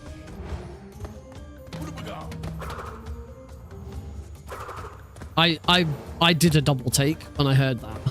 I was like, nah, that's not seriously something that is suggested, because that doesn't work. Because I worked it out. That is working from 7 a.m. till midnight and then sleeping. And that's your 7 days a week. The only way I could work out how to do a 120-hour work week. You work from 7 till midnight every day. 7 days a week. That is what Elon Musk is suggesting workers should be doing in the US. It's just the man wants putting in a mental asylum. That any sort of work ethic that goes even close to that will kill people. I mean, we already know that people have died under the new Trump regime. You've got to see the amount of aviation accidents that we're seeing in America right now, because the aviation industry has been completely gutted by this DEI shit. Oh yeah, and oh yeah, we never really talked about that, did we? That one kind of did not stick around for very long, but yeah, he like bought a Fortnite. Was it Fortnite or was it something else?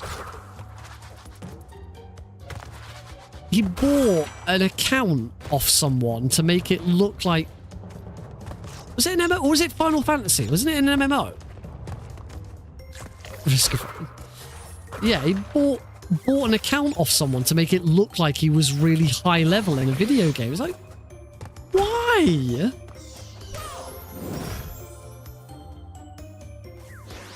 Like, what's the purpose?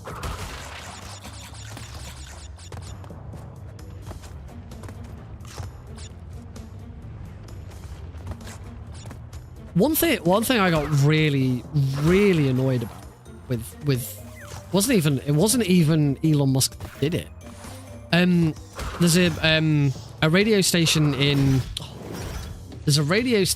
in UK. I was until today subscribed to them on YouTube. Like, I've just had enough. I've had enough of the shit that they're coming out with. So I've unsubscribed. It's called LBC, which stands for Leading Britain's Conversation. They're kind of... They don't have a political leaning. They kind of have people on both the left and the right, but their right side stuff is just getting worse lately. To be honest, I was only really interested in it for James O'Brien, and also because I was once filmed shouting at protesters by LBC. Yeah, that was kind of funny. Oh, I've done the exact same thing again. But they, a little while ago, this is going back a couple of months. They interviewed, I think it was Nick Ferrari, who's a complete prick. This thing, most of their presenters are pricks. I think it was Nick Ferrari. Interviewed Elon Musk's dad. And now this man is a very straight.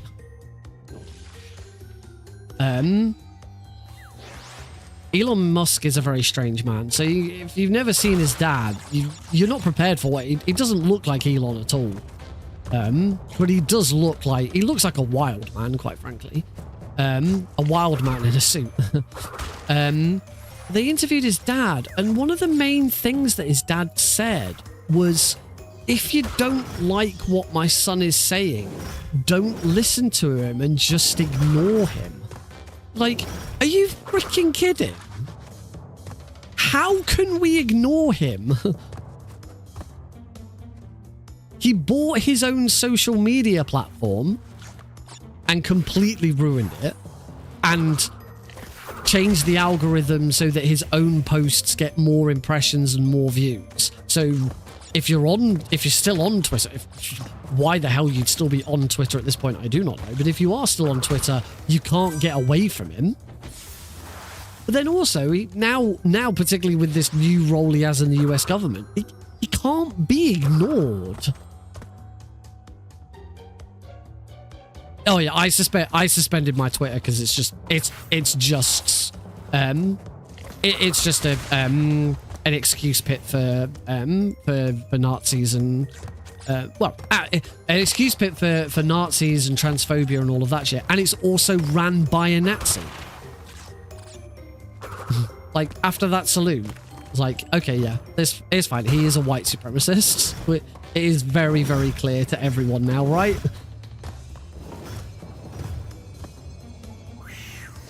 Twitter used to be great. Twitter was great when I first joined Twitter. Yeah, was it always... Was the turning point Elon buying it? No, it started to go a little downhill before then, but that hill went from, you know, sort of a slight angle to a sheer drop after Elon got his filthy hands on it. Yeah, I think the last time I looked at it, I just didn't want to look at it anymore. I lost a lot of time on that level. Sadly, all that time I'd got back. Completely gone.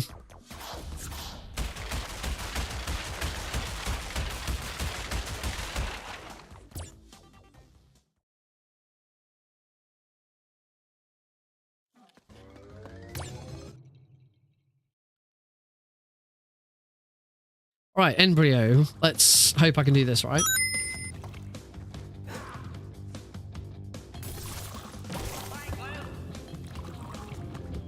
No, I deprave someone of free speech if what they're saying is the eradication of people they don't like.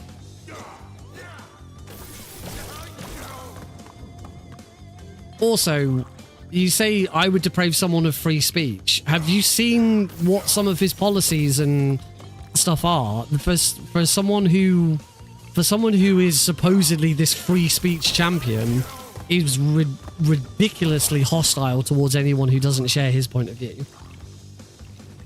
Yeah, Meryl's right, it's not worth discussing.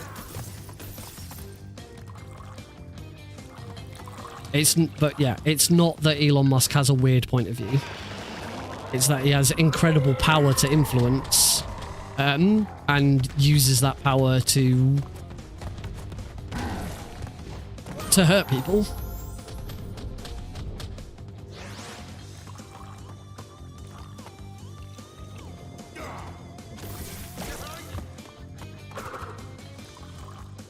I'm all for freedom of speech, but freedom of speech also has to come with consequence. And Elon doesn't have any. There are no consequences for his actions. He'll never feel consequences for his actions. We can all agree that.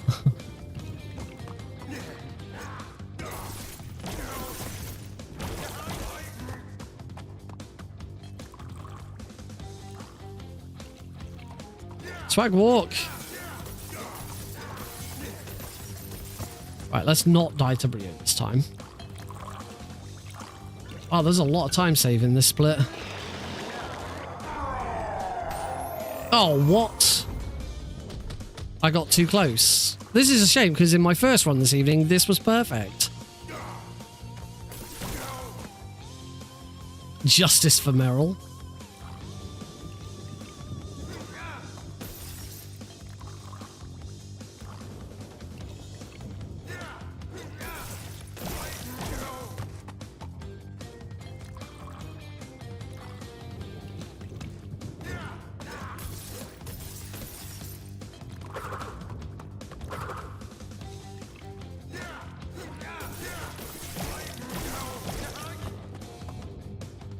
I'm quite happy to call Elon Musk a Nazi when he does Nazi salutes on stage. If you're going to perform Nazi salutes on stage and act like a white supremacist, Nazi. It's plenty of... Oh! I am fucking this up big time and losing a whole lot of time in the process. I'm gonna concentrate. He's worse than... Wow, that's bold. Worse than Huey. I think we can all agree that. Huey did nothing wrong. Huey did nothing wrong.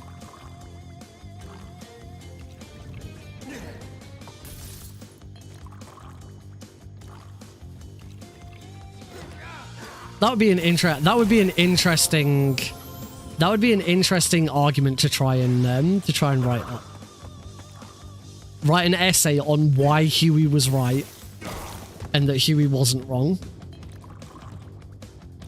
And that Huey didn't do anything wrong. Take that point of view. Naomi is not a very pleasant person either.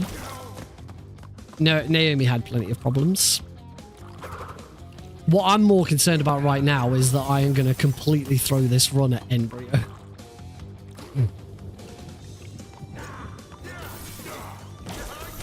I didn't realize there's so much time save on there. I can now see why there's so much time save on this. This is awful.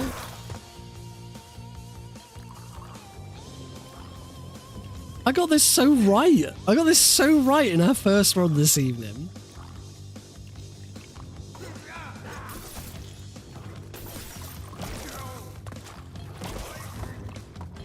Whenever he throws the green blobs out. Whenever he throws the green blobs out, I've been too close. I need to let him actually throw them out a bit.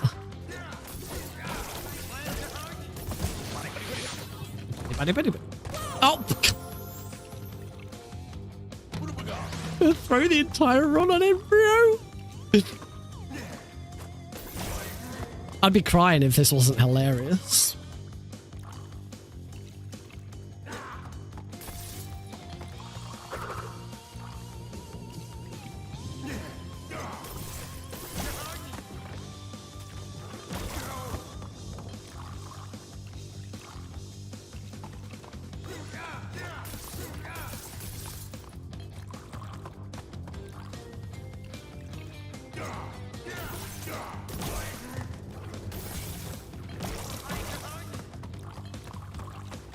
Right. Come on. Oh, crap. Completely forgot he's still got an attack yet. Bollocks. There goes my mask shield.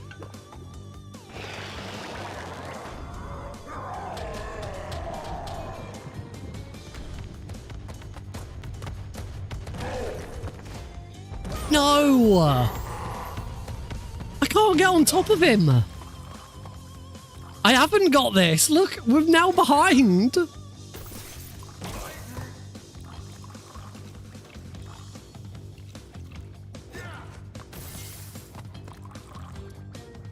I can't believe as I say, completely thrown this. This is horrible. You said earlier what else could go wrong after the cat threw up on the bed. I lost internet briefly. OBS has apparently crashed, but we're still going. Here we go. I lose the entire run. I can't get on top of him. This is what else could go wrong. I lose the entire run to Embryo. Even with a mask. This is the good quality stream content that you guys come for, isn't it?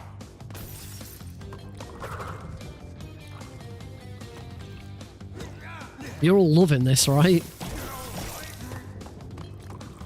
It's not. It's not a hard boss. I'm just making it look extremely difficult. It's the trick at the end. There is a speedrun trick at the end of the boss. Oh my! I can't even beat these. Stop it, Kraus. Swag walk.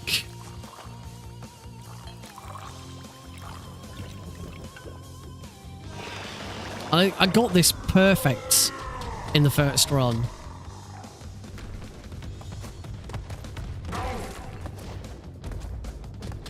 There we go.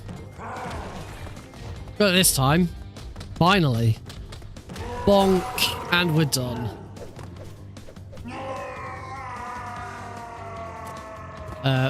Fun thing. When you beat Embryo normally, the whole of the back wall and the like fencing behind should smash. But if you do it with the with that trick, it doesn't. Justice for Nick. 219 behind now. After all that.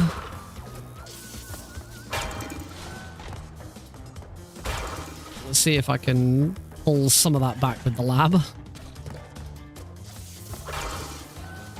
No.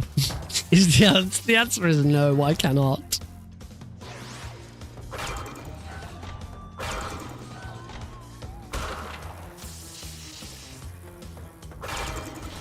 And now that we're on a checkpoint, the cycle is always slightly different after a checkpoint. Careful, there is a TNT in there. It's really sneaky TNT, that one.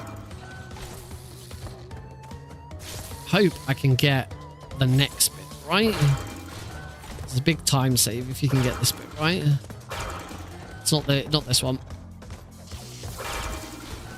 This one. What I'm gonna do is go like that. That worked. So as you can see, he fell. Oh, what? No. Now the TNT's all back.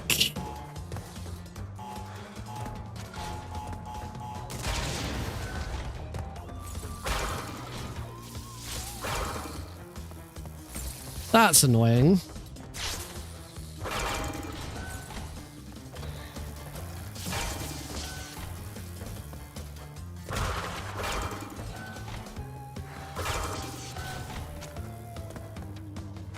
That bit is horrible.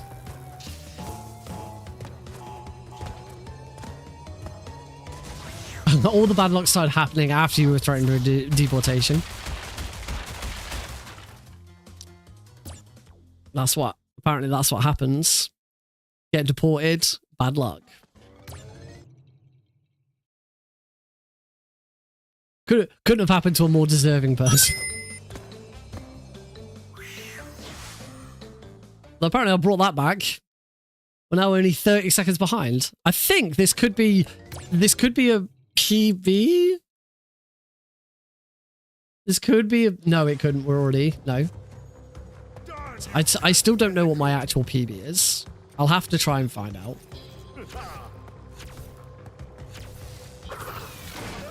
But I don't know if I've got any footage or anything that suggests it. Unless I, like, posted it on splits.io, which is shutting down. I can't remember if we talked about this last week. Splits.io is now fully shutting down. Sadly. GDQ pulled the funding that they were gonna provide. I think we talked about this last week.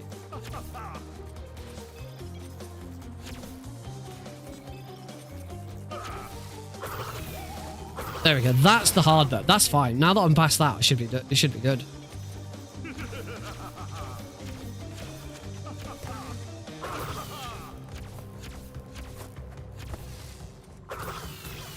Yep, here we go. And time is when the last one hits Cortex. 105.31. Well, that was certainly a lot better than my first run. We don't know. We have no idea. We just got a statement from splits.io saying that GDQ pulled the funding that they were going to provide. Splits.io is now going to shut down, and due to the stress that it's put the team under, with it all going under again, they are not looking to be saved again. They are happy to just let it go and let it die. Which is absolutely fair. I think if I planned to shut everything down and then someone threw me a lifeline and then that lifeline got taken away, I'm like, nah, that's it. We're not going through this shit again. So yeah, I think that's completely fair.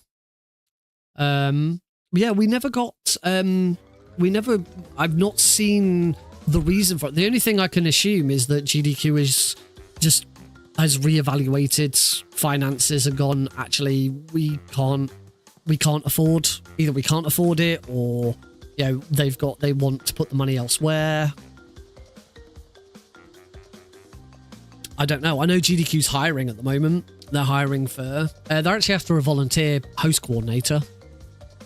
It is weird for GDQ to say they'll fund it and then pull out. That always seems a bit shitty, but I don't know. I don't know the circumstances around it. It's a weird one. Anyway, that was run number 2, which was obviously a lot better. 105.31. I'm pretty sure back in the day I did have this down to under an hour. I will have to check. I'm gonna see if I can find anything. Reset. I'm gonna see if I can find anything. Find anything online that might help me. And I think the most likely source will be Facebook. Because I used to post on Facebook all the time. I hate Facebook now. Like, how often do you go on Facebook and actually see posts from friends and shit? Facebook is just awful. The only thing I have Facebook now for is because I still have some people that I chat to using Facebook Messenger, and that's about it. My parents use Facebook Messenger to talk to my parents, and that's about it. But my profile on Facebook, I used to post a lot, and I know around the time I was learning those runs, I used to post.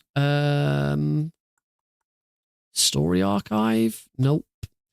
Is there an easy way of looking back through? Going back to a certain time. If I could return to a place that doesn't matter. Activity log? Nope. Gotta be something. Can't uninstall Facebook on your phone. You got pizza Pringles. I finished a run. It was still 30 odd seconds by. There's loads of time saving in this thing. I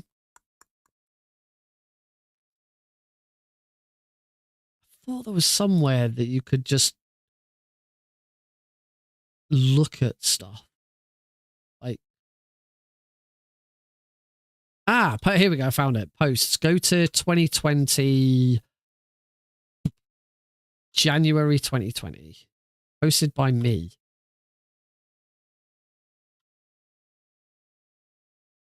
Because I'm pretty sure it was around January where I was doing these runs and posting.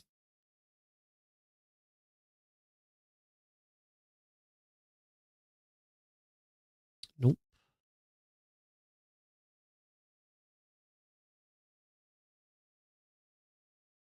Oh, I can't go back. Oh, that's annoying. I can't go back any further. All right, let's go to November 2020 and go backwards. 24-hour stream.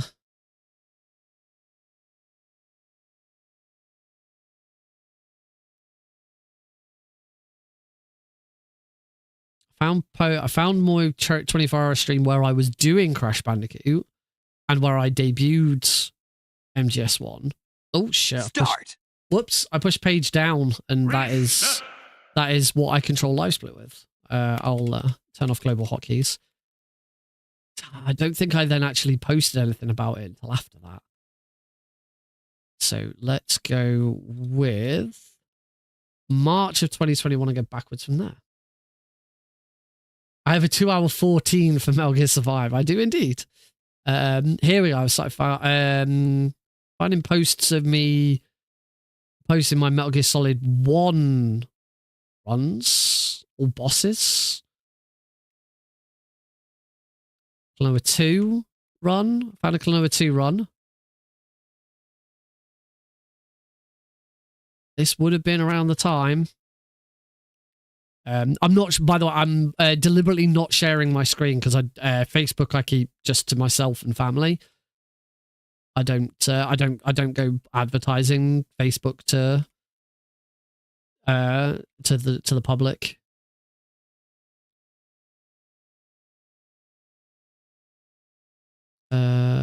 Loads of stuff about me learning Metal Gear Solid 1. Surely I must have posted at some point a screenshot of me finishing Crash Bandicoot. Surely. No, I'm actually already back to where I was before. Maybe I never posted one. I must have done. I always did.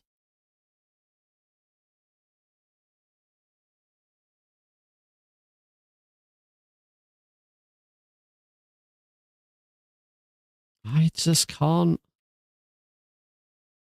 find anything about. Can I search my profile? Any mention?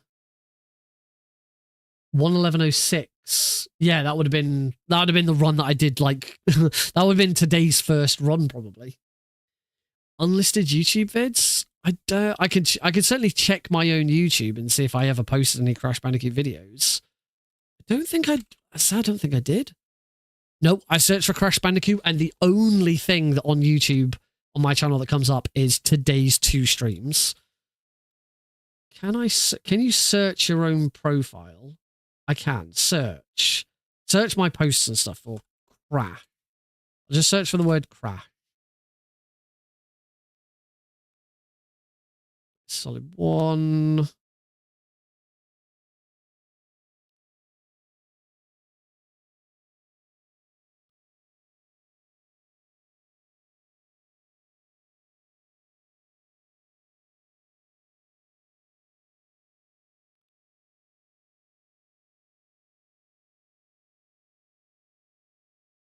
No, cannot find anything at all that suggests that I had an old PB on Crash Bandicoot 1. I'm sure I got to something like 57 minutes. Unfortunately, Twitch doesn't save anything. I suppose I could have a look at Twitch clips. I wonder if maybe I've got a Twitch clip from that far back. That would search by title or category. Crash.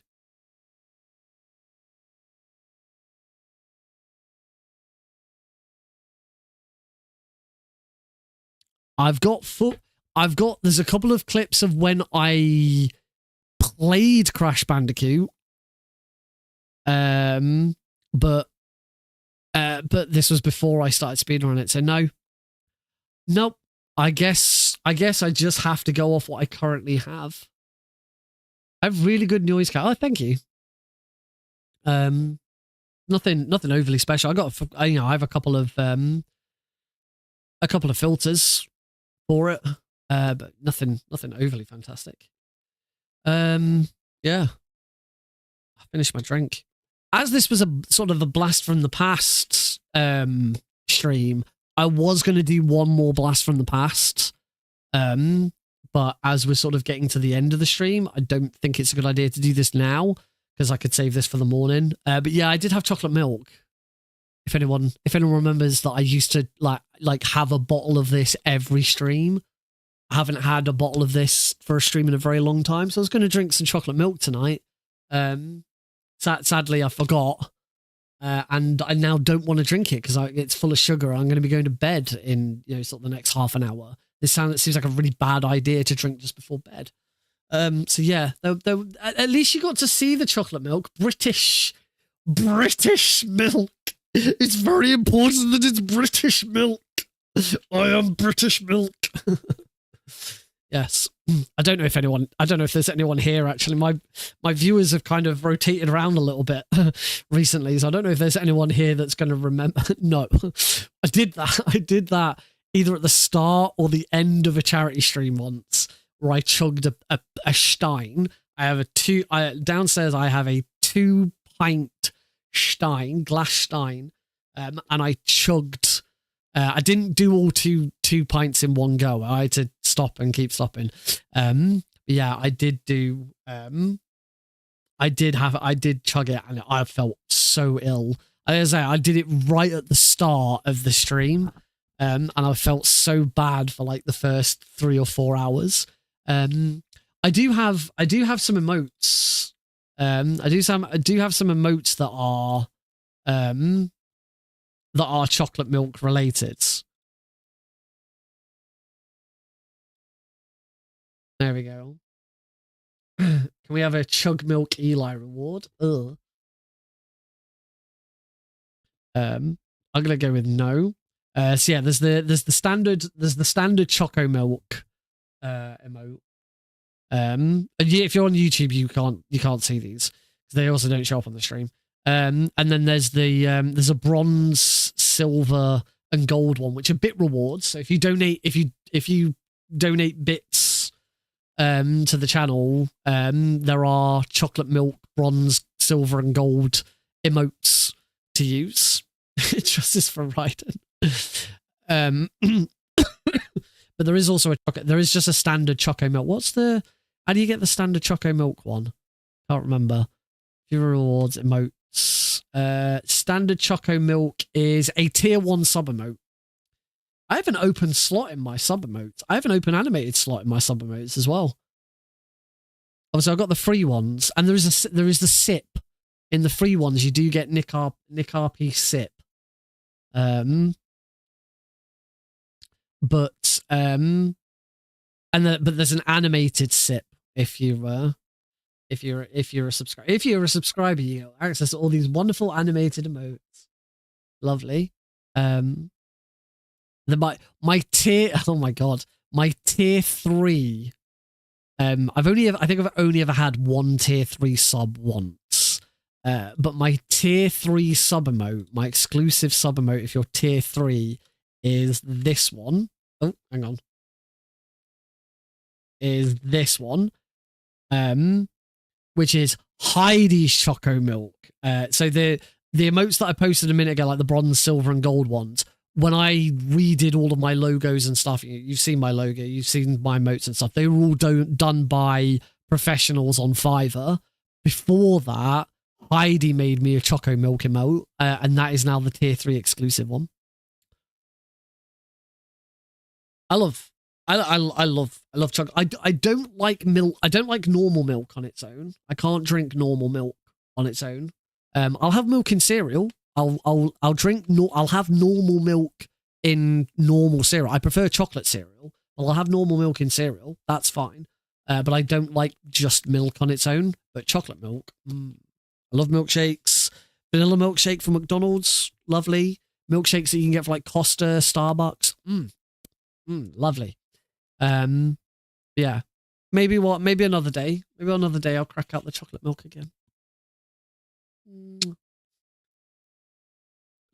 I used to like banana milkshake, but I'm not a huge fan. And I massively went off strawberry milkshake after incidents of throwing up. You can't have you're trying to say you kind of dislike milk on cereal? I know someone who didn't like milk at all, so they used to have orange juice on cereal, which sounded awful.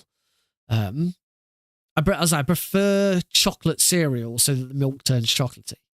It's like Wheatos, Nesquik. My favorite is Curls. Kellogg's used to do Dragon Curls. They've now moved over to Cocoa Pops.